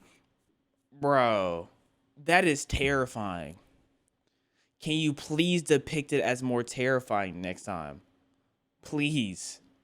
Because that depiction was not building fear, bro. That depiction was ridiculous. She also has a deep gash along her right arm, a badly wounded knee, and an injured eye. To make matters worse, she's lost her glasses, and being short-sighted meant she was now nearly blind to the dangers lurking around her in the rainforest. But Bro, that dad is hurting so bad too.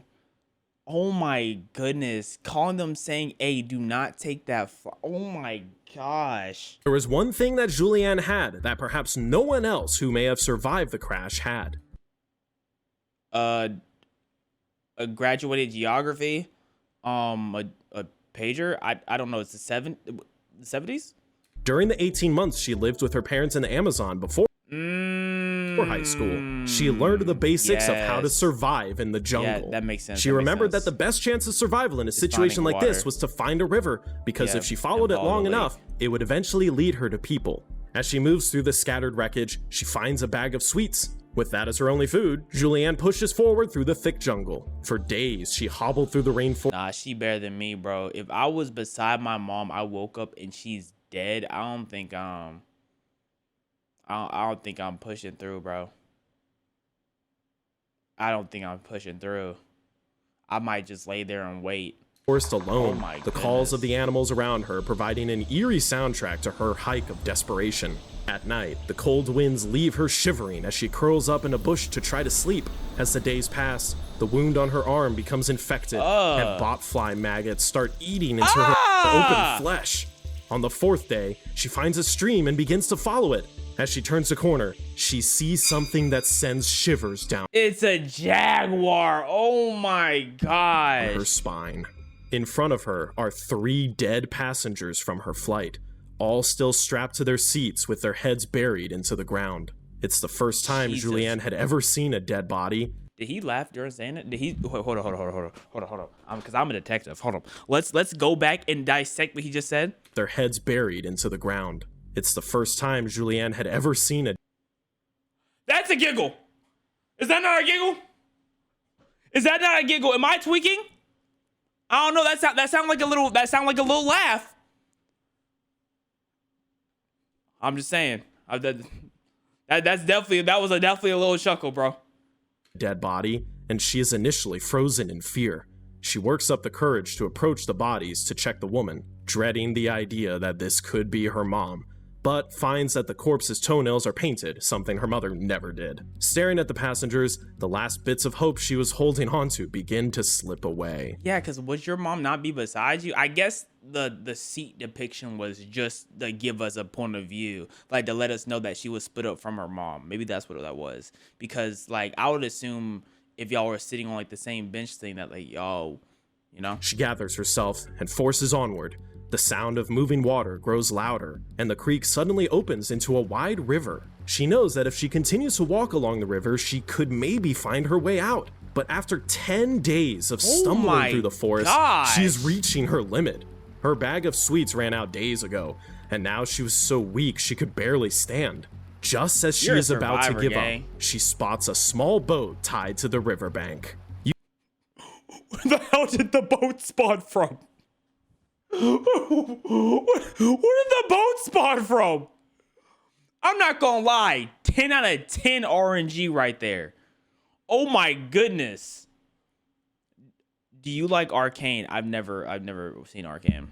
Using the last of her energy, she makes her way to the boat. She notices a narrow path leading into the trees, and it takes her to a small hut. She's saved! But when she gets there, no one is there. By now, the maggots in her arm were nearly 1 inch long. She remembered something her father did for one of their pets in the past, and she finds a can of gasoline in the hut. She sucks the gas out of the can and spits it onto her wound. Hey, shout out to the fam for teaching her survival tricks though. Because if she didn't have every inch of survival tricks from her fam, this would not be happening, bro. The pain is excruciating as the maggots try to burrow deeper into the wound to escape the fuel. But she is able to pluck 30 of them out of her arm. Exhausted, Julianne falls to the ground inside the hut and falls asleep. The next morning, she wakes to the sound of voices and runs outside. When the men see Julianne, they are terrified and initially think she's a half-dolphin water goddess.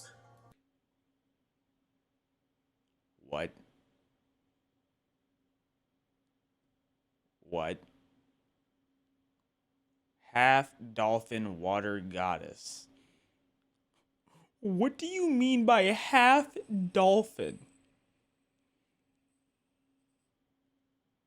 But speaking in Spanish, she explains to them what happened. She was on the flight that crashed and she is all alone. They treat her wounds, feed her, and the next day bring her back to civilization. Julianne is soon reunited with her father and learns that her mother is still missing. Officials continue to search for her mother, but her body is eventually found in January. She had also survived the plane crash, but was too injured to move and died a few days after the incident in the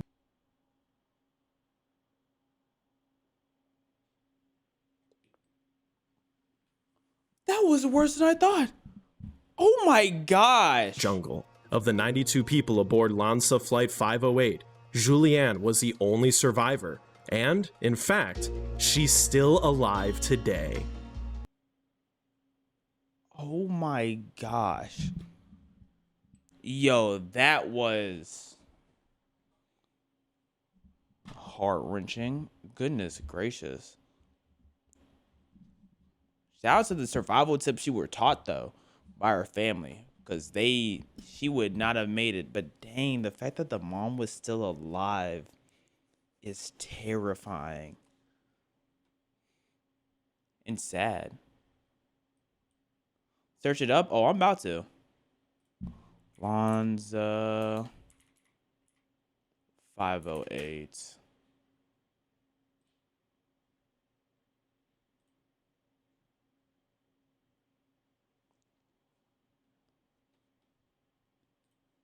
This is Julianne. She was born in 1954. I have no clue what year this was taken. I guess it was taken in the 70s. I don't know. I don't even know why I would guess.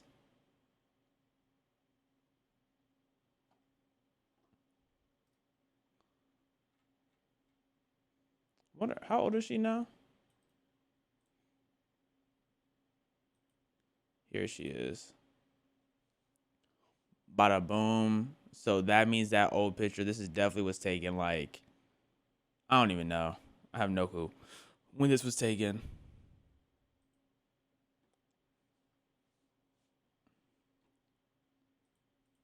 It's a crazy survival story.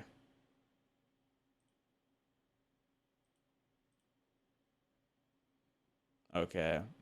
I don't think we want to watch sad things back to back, because this next video is why it sucks to be a pleasure slave in ancient Egypt. And like, I just feel like we don't even need to think too hard on what nonsense that could be. You know what I mean? Go back to the other vid. Oh,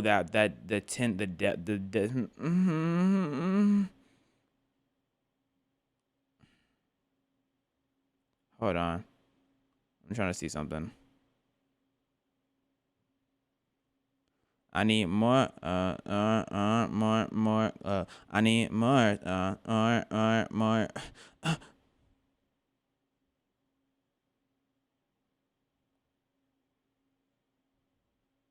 Watch something scary? What we just watched was scary. Scary emotionally, man. Like, come on, doggy. Like, come on, my wolf. My rough, I mean. That wasn't scary, my rough. Some analog horror. Analog horror is not scary. That was not scary. You were laughing. Bro. We all would have laughed at that same spot. Like, we all laughed at the same time. So do not act like I'm the crazy one. Because he had old bros moving like this. Like, come on now. Come on now. Just you. I know for a fact that 89.64% of y'all in chat laughed. I know for a fact. I'm running a study. I have the monitors of all y'all faces right over here. Y'all were laughing. You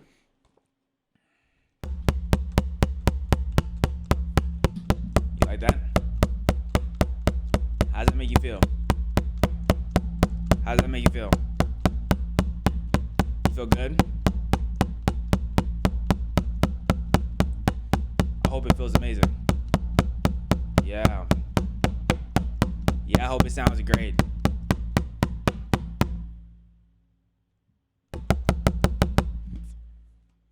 I just had to make sure. I had to make sure y'all could hear. You know, sometimes, you know how y'all might be tweaking sometimes? Y'all know how it goes. The deeper you go, the creepier prehistoric oceans get. That does sound interesting. That does sound interesting.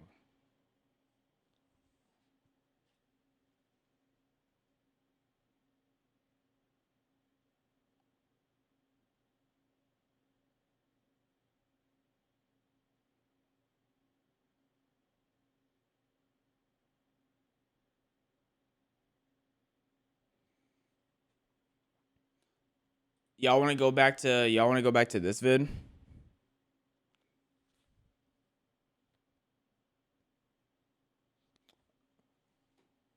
Even though I do have horror videos over here. Oh my gosh, what am I clicking on? I have horrors of the Arabic internet. I have if you go the deeper you go, the creepier it gets. Urban legends that turned out to be true. You know, I got a couple of horror, a couple of spooks. I got a couple of spooks going on here. I think this has copyrighted music, so I can cut that out. 10 disturbing horror films with legal consequences. With legal consequences is crazy. 11 scary videos that feel wrong to watch.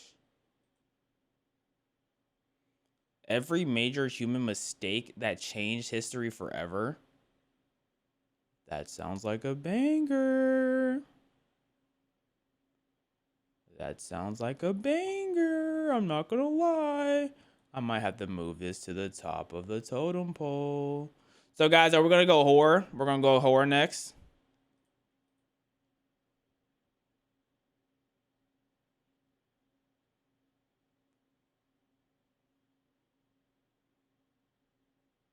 Put a 8 in the chat for horror and put a B in the chat for something non-horror. 8 for horror, B for something non-horror.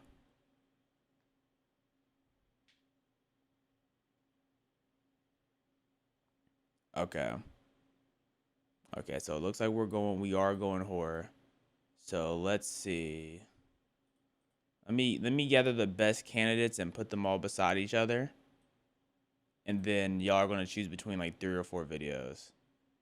We're gonna save these 2 for another time. So let's see. Prehistoric ocean.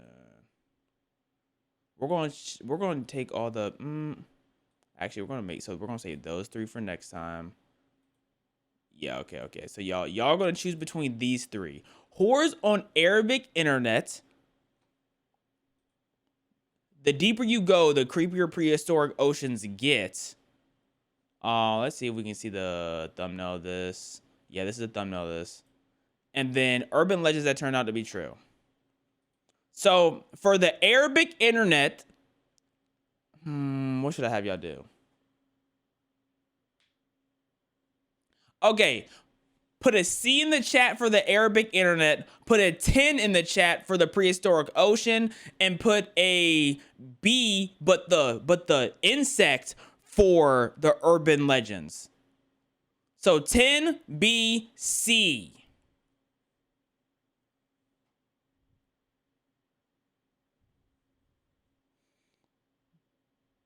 Okay, 10 is killing it. 10 is killing it. I don't even think there's comp. Yeah, it looks like we're going prehistoric ocean. Have y'all seen this before or something?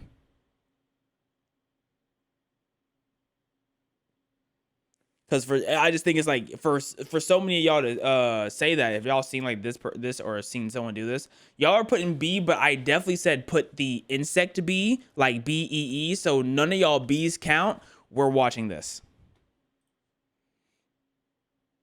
The deeper you go, the creepier prehistoric oceans get.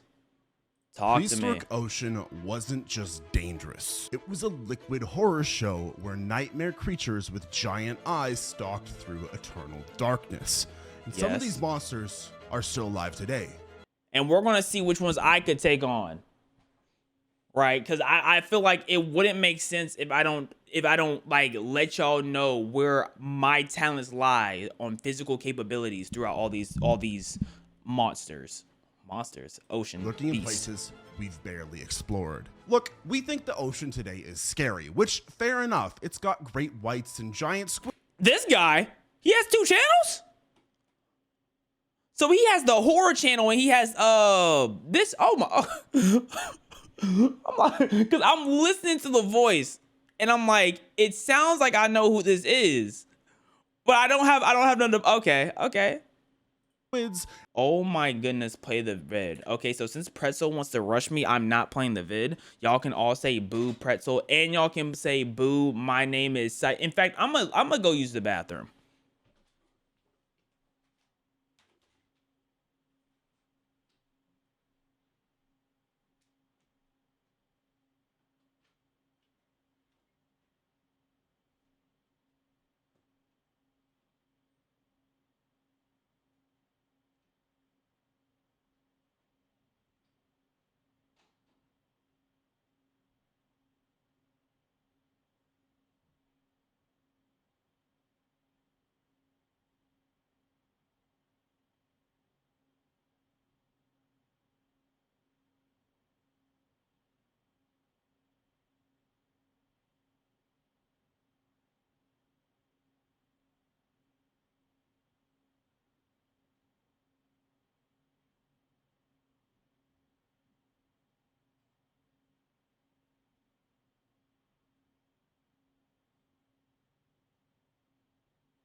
Y'all on your best behavior?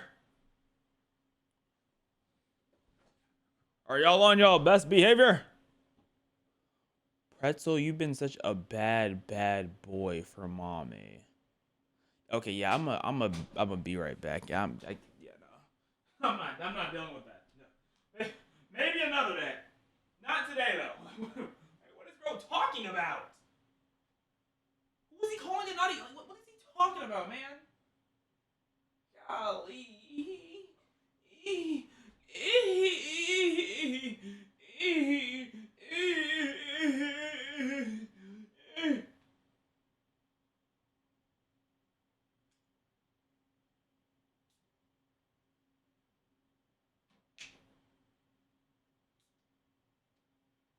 I'm out here in Miami. Okay. Are we on our best behavior, guys? Are we actually on our best behavior? Are we locked? Okay. Let's play the video now. Y'all been wasting time. I think the ocean today is scary, which fair enough. It's got great whites and giant squids and whatever else is Where's the great blacks at? Down there that we haven't found yet. But prehistoric oceans, those were on a whole different level of nope. Picture this. You're in water so deep that sunlight gave up trying to reach you about half a mile ago. The pressure would crush you instantly. The temperature is just above freezing. And in this pitch black, bone-crushing void, things were living. And not just living, they were thriving. Getting weird, getting big, and getting really, really good at getting killing weird and getting big. What type of party have we walked into? Stuff. See, back then, the deep ocean was where evolution went completely off the rails. No sunlight meant no plants, so everything down there had to get creative. Dog, what the heck is this monstrosity? Oh my goodness. About dinner. Some grew massive eyes to catch the tiniest hint of light. Others just said screw it and went blind altogether. A few decided to even make their own light and wave it around like some kind of underwater. Yeah, which is raw. Like when I really think about it, like animals who make their own light, like lightning, like the lightning bugs and the fish, that's crazy. Serial killer with a Stop pausing the video and let us enjoy. What is love? Baby, don't hurt me. Don't hurt me no more. What is love? Baby, don't hurt me. Don't hurt me no more. Flashlight. And the really messed up part, these weren't just random monsters that showed up for a few million years and then died out. In fact, they were already ancient when dinosaurs were still figuring out how to walk upright. And here's what really gets me. We only know about the ones that left fossils. Most deep sea creatures just dissolve when they die. Their shells get eaten by acid and they vanish without a trace. So for every horrifying prehistoric sea monster that we found, there's probably a dozen worse ones that we'll never even know existed. Like imagine there are 12 creatures out there. Like imagine this is real, like an actual humanoid fish. Oh man, even more terrifying than the Megalodon. Deep Ocean back then was essentially a horror movie that ran for 500 million years, starring creatures that would make H.P. Lovecraft throw up, giant eyes staring through eternal darkness, teeth that don't fit in mouths, things that haven't changed their murder strategy since before your great times a million grandmother was even a twinkle in some primordial soup. Meet the Ophthalmosaurus. This thing lived 150 million years ago and had eyes the size of dinner plates. Not small dinner plates either. We're talking full-sized, fancy restaurant dinner plates. Man, he's so adorable. Each eyeball was 9 inches across, which is bigger than most basketballs.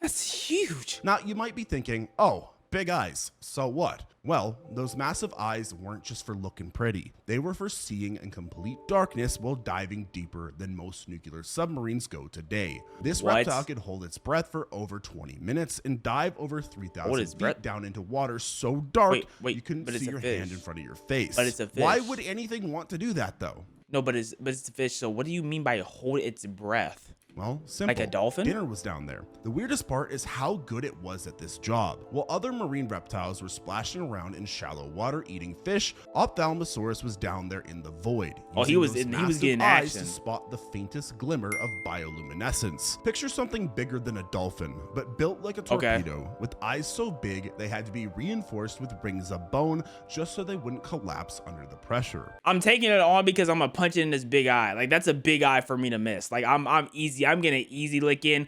Right before his beak touches me, I'm gonna be like, "Fa!" in the water, and he's gonna be like,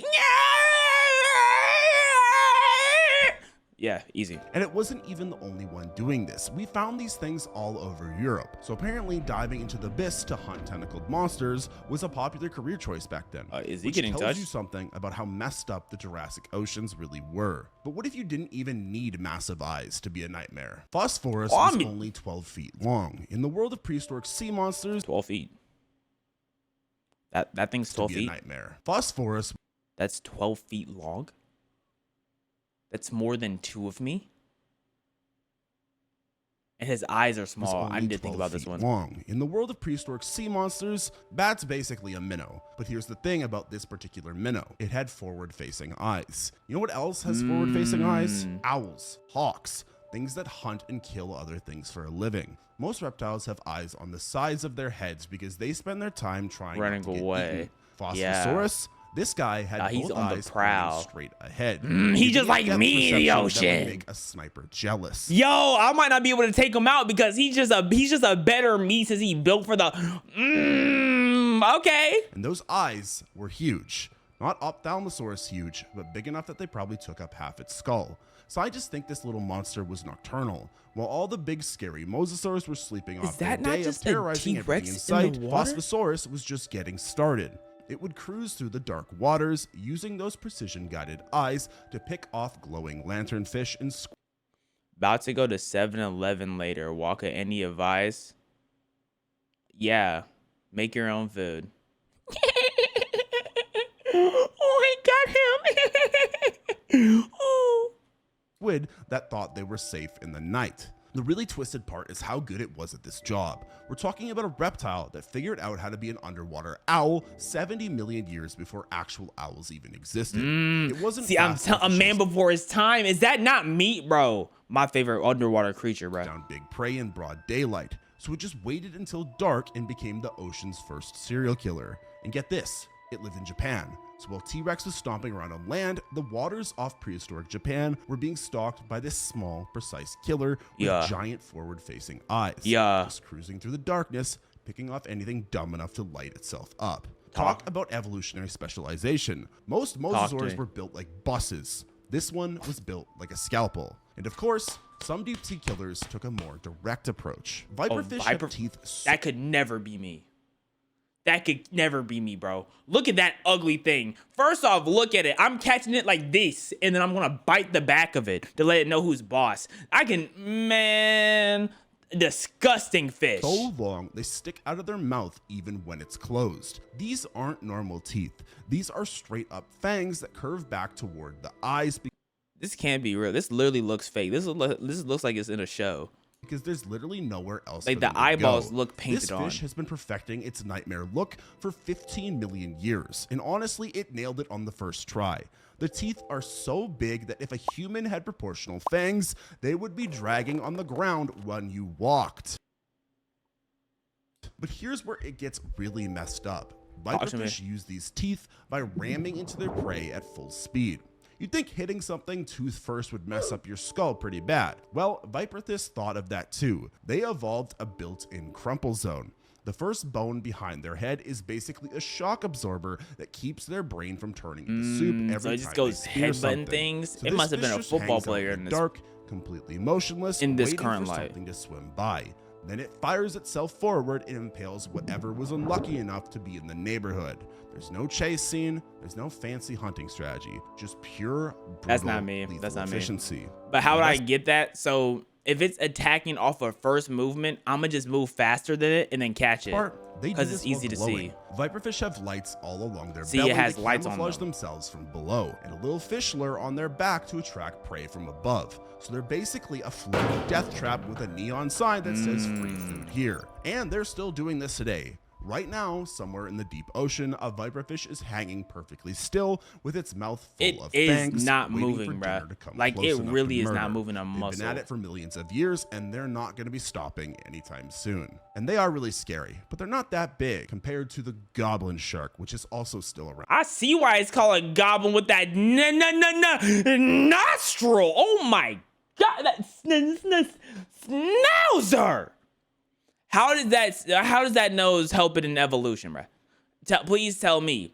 Because if it comes after me, I'm going to just grab its nose and then it won't be able to reach me with its mouth. Today, the goblin shark looks like someone tried to design a shark, but had only ever had a description from someone who'd never seen one. Pink skin, flabby body, and a snout that looks like it belongs on a different animal entirely. But that's not even the scary part. The scary part is what happens when it opens its mouth. The goblin shark can shoot its entire jaw forward about a foot outside its head. Just boom. Suddenly, there's a... Like, fish... Why do fish just camp beside their predators? Like, that just pisses me off so badly. Like, they literally just camp beside their predators. Like, mouth where no mouth should be. Full of long, needle teeth, grabbing whatever was unlucky enough to be nearby. I'm telling you, y'all don't want to see me be a fish, bro. I'm taking over the ocean, bro. No matter if I'm Nemo or a great white, bro. I promise you I'm taking over the ocean. The survival instincts of these fish is ridiculous. This thing has been doing this exact same strategy for 125 million years. We know this because we keep finding fossil goblin sharks that look exactly the same as the ones swimming around today. They've been ugly for millions of years. Changing and trying new things, the goblin shark was just... You know how crazy it is to be ugly for millions of years, bro? Millions. What if you like, you know what's crazy? Like someone looks in the mirror and they're like, I'm the best looking member of my family and I'm ugly. Does that mean my whole bloodline just was ugly for millions of years? Is that how that works? Can a whole bloodline be cursed? Going, nah, I'm good. This is working fine for me. And why would it change? It lives so deep that nothing bothers it. It just floats around in the dark, waiting for something to swim close enough to its face. Then it fires that jaw out and drags dinner back into its mouth. No chasing, no fighting. Like that fish is literally just camping right beside him. Like you asked for that. We barely ever see them because they're ugly, so deep, and are so rare that most people who study sharks for a living have never even seen a living one. But and they're down there right now, drifting through the darkness with their extendable nightmare mouths. Like get it out my face, the please. Exact same thing I've seen enough since before grass existed. I've seen enough. Speaking of sharks, there's another nightmare shark still living today. Frilled sharks look normal until you get up close. Where's your teeth Then you at? realize this thing has 300 teeth arranged in... Oh my goodness. I'm not gonna lie, his mouth makes me uncomfortable. His mouth makes me uncomfortable. Look at the teeth. Get up close. Look at the teeth as it goes there. Oh my goodness, bro. Yo, that looks like when you're on chat. Oh my gosh. Thing has 300 teeth arranged in 25 rows, and every single one of them is shaped like a tiny trident. Okay, so you need to make sure that he doesn't get a hold of you, because if you get a hold of, he gets a hold of you, you're not getting out. So what I'm probably gonna do is, like, I'm gonna wait for him, I'm gonna stalk him and wait for him to come after me. And as he's launching his mouth at me, I'm gonna push him. I'm gonna hit him with one of these, push him up, and then I'm gonna grab him with my grippers. Right, and I'm probably gonna grow my nails out so I can really stab into him, and I'm gonna grab him like that, take a bite at him from this backside, easy. When I say tiny, I mean each tooth is still big enough to do some serious damage. This shark is basically a 6-foot long swimming mouth that's been practicing the same routine for 80 billion years. It moves through the water like an eel, all wavy and smooth, until something gets too close. Then it strikes forward and swallows prey that's half its own size. Whole. No chewing, no tearing it apart, just straight down the hatch. The really disturbing part is how good it is at hiding. Frilled sharks live in caves and crevices. How do they breed? Now, because I'm just really curious, because these animals have to breed to continue, and they're very ugly. So, like, why would they want to keep breeding with each other? Like, I'm just saying, like, if I was one of these fish and I saw another fish like that, I'd be like, ugh. Day, then come out at night to hunt. They're almost never seen. That looks like a mole rat. Can we please keep them in the water? Surface. So for most of human history, we had no idea they existed. We just kept finding their teeth in ancient rock and assuming they were extinct. Then, in the 1800s, some unlucky fishermen pulled one up and everyone realized these things never left. They've been down there this whole time, slithering through underwater caves and swallowing squid whole, while the rest of the world moved on without them. Like here's what really fish gets look me. so uncanny. They're still doing it. Right now, somewhere in the deep Atlantic, a frilled shark is probably coiled up in some dark crevice, like they look for night so we can go hunt uncanny, the same dog. 300-tooth mouth design that worked perfectly. He has a lot of hyperpigmentation. He doesn't do his skincare like at all. Like I know my skin isn't perfect, but man, you could try to take care of your skin a little bit more than that, bro. Like, come on. Fine when dinosaurs were still walking around. This creature was so good at its job that evolution looked at this 80 million years ago and said, yeah, that's terrifying enough, and just kept it the same way. But some deep sea monsters found even stranger solutions. Anglerfish, the most famous ugly fish of all time. Blobfish, one of the most famous fishes of all time, though, bro. There's no reason for me to fix my chain. My chain's where it needs to be. My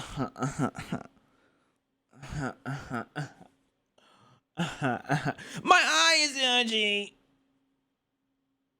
Oh my gosh. Female anglerfish carry around their own personal fishing rod with a glowing lure on the end. They sit perfectly still in total darkness, waving this little light around until something swims over to investigate. Then they open their mouth and swallow whatever was dumb enough to fall for the oldest trick in the book. That's not the weird part, though. The weird part is what happens when a male anglerfish finds a female. He bites onto her and then never lets go. Ever. In fact, his mouth fuses to her skin, his blood vessels connect to hers, and he basically becomes a permanent sperm-producing tumor on the side of her body. This has been going on for 50 million years, by the way. They don't have no more efficient. This is the ugliest thing you could have ever shown me. Like, genuinely one of the ugliest things you could have ever shown me. There was no need to spread this pic at all. These things are ancient. That was 50 billion years of males biting onto females and becoming living, breathing. Does that have eyelash? Why is eyelashes so long? Productive organs. The females are totally fine with this arrangement because finding a mate in the endless black void of the deep ocean is basically impossible otherwise, just like my dating life. The male doesn't even have a functioning digestive system once he attaches. He just hangs there, getting all his nutrients from the female's bloodstream, waiting for her to need his services. Some females have multiple males attached at once, which means they're swimming around with several zombie boyfriends grafted to their bodies. Around with a harem on Evolution them back. looked at the problem of finding mates in infinite darkness and said, you know what, let's just make all the males into parasites. And it works so well that there are now dozens of different anglerfish species, all doing the exact I don't same need to see these horrifying dirty thing. these The dirty female does fish. all the hunting, all the surviving, all the work, while carrying around what are essentially biological sperm banks that used to be an independent fish. It's the most one-sided relationship in the animal kingdom, and for some reason, both parties seem completely happy with it. But anglerfish weren't the first to thrive in impossible places. Okay, now we're getting in. Now we're getting to disgustingness, tistyism, bro. Oh my god. That creature, we need to go back to the beginning. 430 million years ago, the ocean floor was splitting open and spewing out water so hot it should have killed everything for miles around. Instead, worms moved in and built cities. Now, these weren't normal worms. They were tube worms that figured out how to live next to underwater volcanoes by making friends with bacteria. I can't tell what's the worm was not, but I'm feeling chemicals coming out of the uncomfortable. vents, and the worms would eat the bacteria. Everyone was happy except for anything that tried to live anywhere else on the sea floor, because it was basically a chemical wasteland. We know this happened because we keep finding fossilized They're finding cigarettes? worm tubes in ancient rocks that formed around these volcanic Worm vents. tubes, Thousands of yeah. tubes all clustered together around. Yo, I bet you they go so hard on a chain though. You cut them up a little bit, put them on a chain. Ugh. What used to be black smokers shooting out 700-degree water. The worms had no eyes, no mouths, and no way to catch food on their own. They just sat there in their tubes, letting their bacterial roommates Just praying do all for the work. best. In Like- fact, they're doing the exact same setup in the As the exact same anglerfish. places, with the exact same species of bacteria. 400 million years later, and tube worms are still the only things tough enough to live right next to underwater What the lava. okay, what is this? Is this the bacteria or is this the tube worm? This is no. No, I'm not liking this at all, but they look like they might taste good. What is that? Geysers. The really wild part is that these vent sites don't last very long. The volcanoes shut off, the chemistry changes, and the whole community has to pack up and find a new vent somewhere else. But somehow, these worms have been playing this game of volcanic musical chairs for nearly 500 million years. Most creatures spend their time trying to avoid getting cooked alive. Tube worms spent 430 million years perfecting the art of living inside a natural I wonder pressure if cooker tube and worms were turning real people if poison they were into like dinner. anime. And speaking of ancient survivors, some fish took hiding to ridiculous extremes. In 1938, a museum curator got a phone call about a weird fish that had been caught off the coast I thought a fish caught her. I'm sitting here like, since when have fish learned how to dial? Golly. of South Africa. She went to look at it and immediately knew she was staring at something that was supposed to be extinct for 66 million years. The Coliseum How did had you been know that playing off the a ultimate rip? game of hide and seek, while everyone else was dealing with asteroid impacts and ice ages and whatever other disasters were happening on the surface. Coelacanths just moved into some deep underwater caves and decided to sit this whole modern era thing out. Scientists have Bro been just finding chills and coelacanth vibes for fossils millions of decades, years. going all the way back to fish that lived 360 billion. Yo, like, look at the size of the head of this fish, man. It might take at least, I might need at least 2 of me to take this one off. Like I might, there might, like, for me to one-on-one this, it might have to be at least 2 of me. Years ago. They figured these things died out with the dinosaurs. Turns out they just got really good at avoiding people. They were hanging out in caves 600 feet down, coming out at night to hunt, and basically living the exact same lifestyle their great they kind of look cool though, besides their face. Living since before trees existed. The fish that got caught in 1938 caused such a big deal that they put out a reward for anyone who could find another one. They literally said, hey, this fish might be extinct. If you find another one, I'll give you 20 bands. Like, this is how things go extinct, dog. 100 pounds. If y'all find this fish that should have been extinct. Like, that's why we don't have good things. In fact, it took 14 years to find a second fish that had supposedly been extinct since the Cretaceous period. Wow.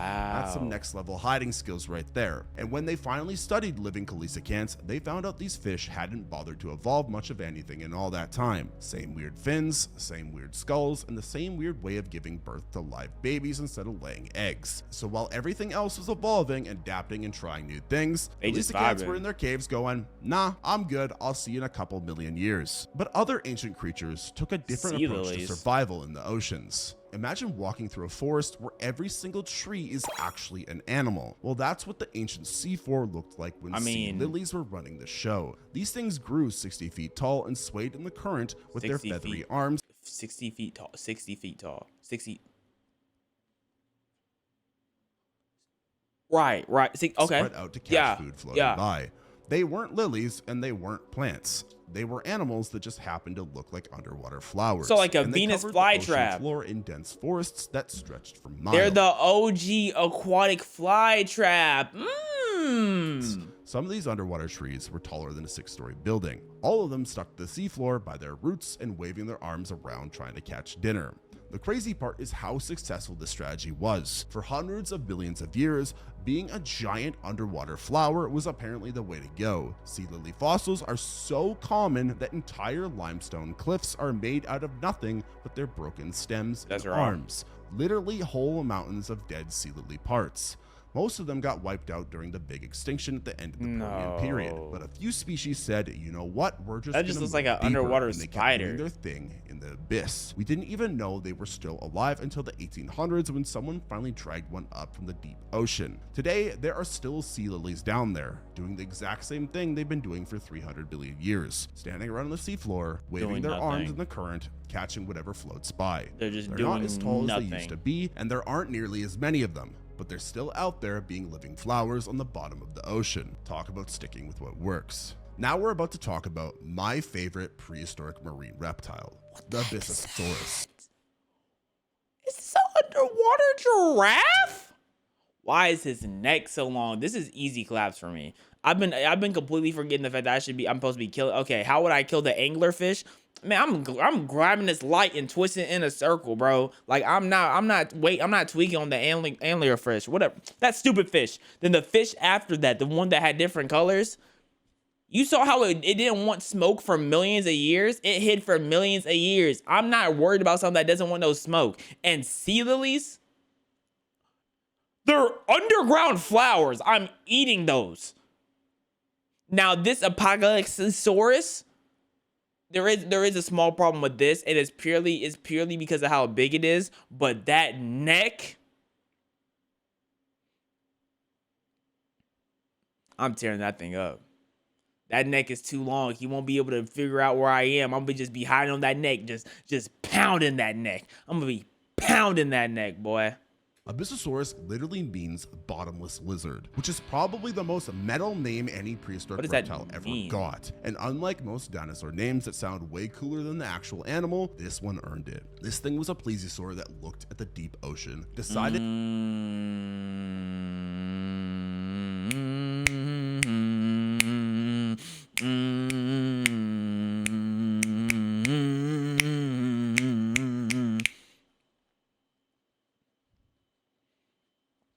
Okay, so he's like the aura, the aura sea creature. That's all. He's trying to spook you. Boo. Like, you know what I'm saying? Like, I'm so scared. Give me that neck. that's where it wanted to live permanently. Not just visit for hunting trips, but full-time residency in the abyss. So it evolved the heaviest bones of any marine reptile ever found. Dense, thick bones that worked as built-in weights to drag it down into the darkness. Most marine reptiles had lightweight bones to help them float and swim efficiently. He didn't want that. Abyssosaurus went the opposite direction. Yeah, he didn't want that. Basically turned its skeleton into a lead vest. It wanted to sink, and it wanted to stay sunk. This thing had lungs the size of barrels to hold enough air for extended deep dives. Then it would just drop like a rock into water so deep that the pressure would crush a human instantly. Down there in the total darkness, it would cruise just like I hate when they refer to like a human. Like I'm not just a human, bro. I'm big dog. I'm big dog. With those massive eyes scanning for anything dumb enough to be wandering around in the void. Small head, long neck. I'm glad these animals are dead. You were never gonna see these guys, bro. Trust me, like these animals are not in the range of your capability. Like we won't see these. These would never affect us in day to day. Perfect for darting forward and grabbing squid or fish before they knew what hit them. And this wasn't just some weird experiment that lasted a few thousand years. Abyssosaurus was doing this for millions of years in the early Cretaceous. While other plesiosaurs were splashing around in shallow that's a lagoons, nasty looking this one was dinosaur. hanging out in the deepest, darkest parts of the ocean. Nasty looking living dinosaur. A lifestyle that wouldn't be out of place in a horror movie. The name says it all. Bottomless lizard. It's also got like the coolest name of any dinosaur out there. It's a marine reptile, but it's got the similar name structure as dinosaurs. Rex. It There's literally went to the bottom and then just said, "This is my home now." Pterodactyl's a fire But further name north, too. things got even weirder in the What oceans. is this? Ophthalmethol lived near the Arctic No, that's a Circle Pokemon. 145 million What is years his ago. body type? Ophthalmethol lived near the Arctic Oh, Circle brother. 145 million years ago. Oh, which meant brother. it had to deal with months of total darkness during the polar winter. Most reptiles would have called that a deal breaker. Ophthalmethol saw it as a business opportunity. This plesiosaur had huge eyes that pointed straight up at the ceiling of the ocean. It spent its entire life staring at the surface, waiting for something to swim overhead so it could see the silhouette against whatever tiny bit of light was filtering down. When it found something up there, it would rise up from the bottom like some kind of underwater horror movie monster and grab whatever was unlucky enough to be swimming above it. But here is the really weird part. Scientists have found rocks in this thing's stomach. Not fish bones, not squid beaks, but rocks. The name Ophthalmethol means Eye of the North, which he's a rock type of guy. Like Lord forbid a fish get a hobby. Is pretty accurate considering it was basically a swimming eyeball that lived at the North Pole. But long before any of these monsters existed, something made a terrible decision. A shrimp. Trilobites had the best eyes in the ocean for 200 million years. They had compound eyes with perfect crystal lenses. Yeah, I don't like this. What is this, like a fly eye, bro? Like a spider eye? Then some of them looked at the deep ocean and decided to throw all of it away. They just gave up sight entirely. They now had smooth blank spaces where their amazing eyes used to be. No pupils, no lenses, nothing. They voluntarily became blind and moved into the darkest parts of the ocean where they spent the next... I can easily stomp one of these out too. That last guy kind of scary, bro. I don't know. I might stay away from him. Million years feeling around in the mud for dead things to eat. This wasn't some gradual evolutionary process either. These things had perfectly good eyes. Then their descendants just didn't. It was like something decided that seeing was overrated and crawling around blind on the seafloor was a better lifestyle choice. Obviously, there was an advantage to it. That is the whole point of evolution, where new traits that emerge that are beneficial lead to the species surviving. Like, look at all these exact same animals with slight differences, and they all have different names, bro. Like, studying things like this has to be hell. Apparently, it worked out pretty well for them because blind trilobites were everywhere in the deep ocean.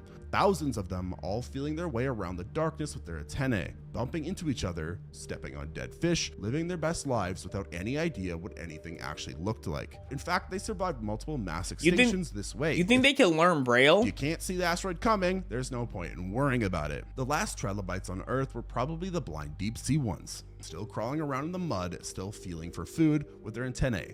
completely unaware that they were the final members of one of the most successful animal groups in Earth's history. Dang, they Sometimes ignorance really is bliss. But today's deep ocean has its own version of unstoppable scavengers that look like creepy bugs. Giant isopods are what happens when you take a regular pill bug and feed it nothing but protein powder. Oh, I thought that was like a lobster or something. These things are the size of footballs and can go 5 years without eating. That is a lobster. 5 years. 5 years without eating? I think I want to go 5 years eating only it. Look at that. These things are the size of footballs and can go 5 years without eating. Like, how can you go 5 years for what? 5 years. That is nuts. They also look creepy as hell. There is a giant isopod in Cal. This literally looks like a. This is like a boss, like a face of a boss in a horror game or some sort, bruh. Captivity that didn't eat for like half a decade and then died. Probably just to prove a point to humans that we don't deserve to keep them. They live on the deep ocean floor where food is so scarce that when something finally dies and sinks down to their level, it's like Christmas morning. Hundreds of these massive ocean bugs will detect the smell from miles away and come swarming over to the carcass like the world's most disturbing family reunion. Once they find a dead whale or fish, they'll gorge themselves until they are so stuffed they can barely move. Are they Literally, just it is like Christmas dinner. Then they will just sit there for months, maybe years, slowly digesting their meal while waiting for the next thing to die and fall from above. Nah, these are The part nasty. is how Please good get they out are my at face. waiting. Most animals would starve to death in a few weeks without food. Giant isopods have turned waiting into an art form. They'll sit perfectly still on the sea floor, doing absolutely everything nothing about for this thing longer is than most nasty people looking, have bro. been alive. And when they do finally encounter a predator, they just roll up into a ball Next and wait fish. for it to go away. Next no fish. running, no fighting, just full-on defensive Please, mode until next the threat fish. gets bored and leaves. They're essentially the ocean's version of that friend who deals with problems by pretending they don't exist. 30 million years of evolution, and their survival strategy is eating once every few years and hiding from their problems. That gotta be hard though. You know what I'm saying? You just live in life. You're like, oh wait, it's been about half a decade, time to eat, and then go back to living life. Like, I bet you they have the best stories because all they do is just roam around, you know, enjoying life without having to worry about eating. Hold on, they might actually have some good stories to tell. We should try to learn how to communicate with them. Like, when we learn how to communicate with fish, they'll be able to let us know like what type of things are really in the ocean. You know what I mean? Like, what were they seeing? They've been around for millions of years and they can't speak a single word underwater. They can't make no clicks. They've been around for millions of years and they have not produced any. They don't produce any sound. The hell, like what? So whales go, and that's it. Like, come on, bro. They do. They ain't say nothing to me, so clearly they don't. But even those survivors look normal. What the heck is this giant? What is this? What is this? Diplomaticosaurus. Next, yeah, okay. Scientists found a fossil that looked like someone had bent a giant squid shell into a paperclip and decided that was a perfectly reasonable way to live for 200 years. That's Diplomacerus, and yes, you heard that right. It lived for 200 years. This thing outlived entire dinosaurs known to live long, well shaped like office supplies. Hold on, why were dinosaurs living for 100 years in the first place? Why did they have 100-year lifespans? Imagine them on a proper diet. Like they were able to count their macros and things of that nature. They exercise. Like, you know what I'm saying? They might be able to live for like 150. Imagine if they had medicine. Bro, if dinosaurs had medicine, they could have been pushing like 175. Cause what? Once we started learning about medicine, and then we started learning about like things that are healthy and unhealthy, human like life expectancy literally doubled. We doubled. Theirs could double. Oh, brother. Oxygen made dinos big? I don't care about how big they were. I'm talking about how long they live. I think you send me back in time with the dinosaurs, I could literally double their lifespan. And then we can build enough dinosaurs that are like alive. You know what I'm saying? So since lifespans are getting doubled, that means more dinosaurs gonna be alive at one time. Then I get a group of them. I motivate a group of them, right? On some Irwin type. you know what I'm saying, Irwin type speech, and we send them all in a crater that's gonna be where the asteroid lands, and they block it. Yo, I'm onto something, bro. I'm onto something. Yo, send me back in time. Send me back in time, bro. I'm gonna see if I can get some dinosaurs to help block the asteroid. Hold up. There are very few things on Earth that can live longer than 200 years. I can only name like the Greenland shark off the top of my head. Not a lot of things have ever lived that long. Most ammonites curled their shells into tight spirals because that's efficient and makes sense. Diplomaceras looked at that design and said, actually, like a what if trumpet. I just grew in a big U shape instead? And it proceeded to float around in the ancient ocean for 2 centuries, looking like a 10-foot tall paperclip with tentacles. The shell shape was so weird that when paleontologists first found these fossils, they thought they were looking at multiple different animals that had somehow gotten stuck together. What up, Gingy Gaming? Nobody could believe that one creature would voluntarily grow itself into that shape and then live with the consequences for 200 years. That's so But ugly, apparently bro. the How do they breed? lifestyle worked out great. How do they breed? Diplomaceras would float vertically in the water with its head hanging down from the bottom of the U, just hovering there and grabbing whatever swam by. And they did this for a very long time. The same individual ammonite floating in the same spot, shaped like a paperclip, for longer than Canada has existed as a country. They counted the growth rings in the shell and found 200 of them, which means this thing was already ancient when it was still alive. Evolution spent millions of years perfecting the spiral shell design, then Diplomaceras showed up and decided to reinvent. This could definitely be a Pokemon. If this was a Pokemon, people would literally get mad at Pokemon for the design because they're gonna be like, oh, this is so stupid. Like, y'all are just like designing stupid things. The wheel as a pretzel. Yet even that weirdness pales next to the ocean's first aliens, Charnia. 565 million years ago, before there were fish, before there were any sharks, before there were basically any animals you would recognize, the deep ocean floor was covered in things that looked like they'd been designed by aliens who had never seen Earth life before. Charnia was a 2-meter tall feather made of living tissue that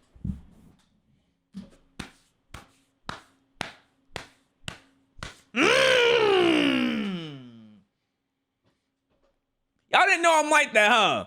No, just one more thing to remind you. Just one more thing to remind you that I'm really like that. Come on now. Come on now. Hey. I'm really like that, bro. No matter how much y'all gonna say I'm not, I just proved that I am. You're not like that. Y'all talking about some leaf.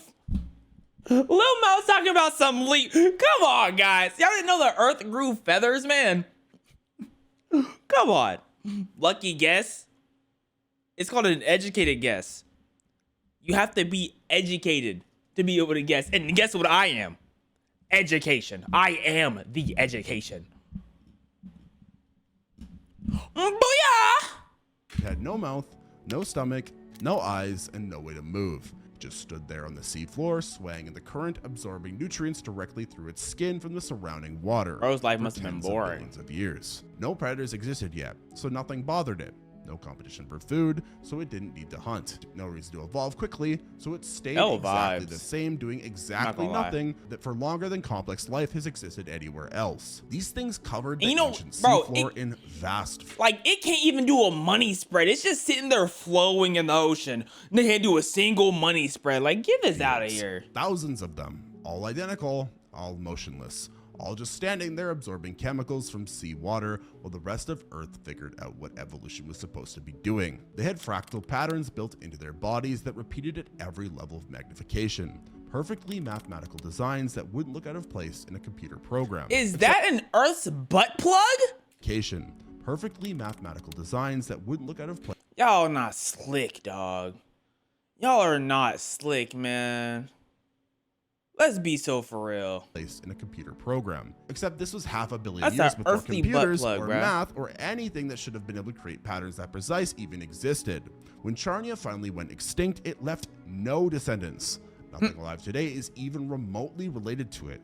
It was an evolutionary experiment that ran for 30 million years. Then it completely vanished, leaving only fossils to prove it ever existed. Bozo. The ocean's first complex life forms were alien feathered creatures with fractal patterns that fed by standing perfectly still and absorbing nutrients from them. Honestly, there are probably millions more of animal species even weirder we don't even know about. We don't know. Because that is the scary part about the prehistoric ancient ocean.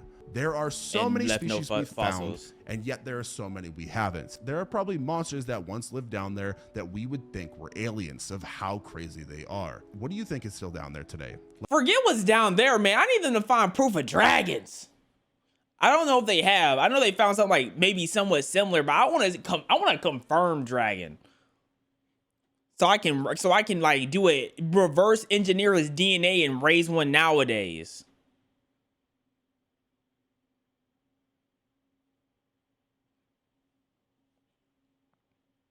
And keep in mind, 99% of species haven't fossilized. Bozos.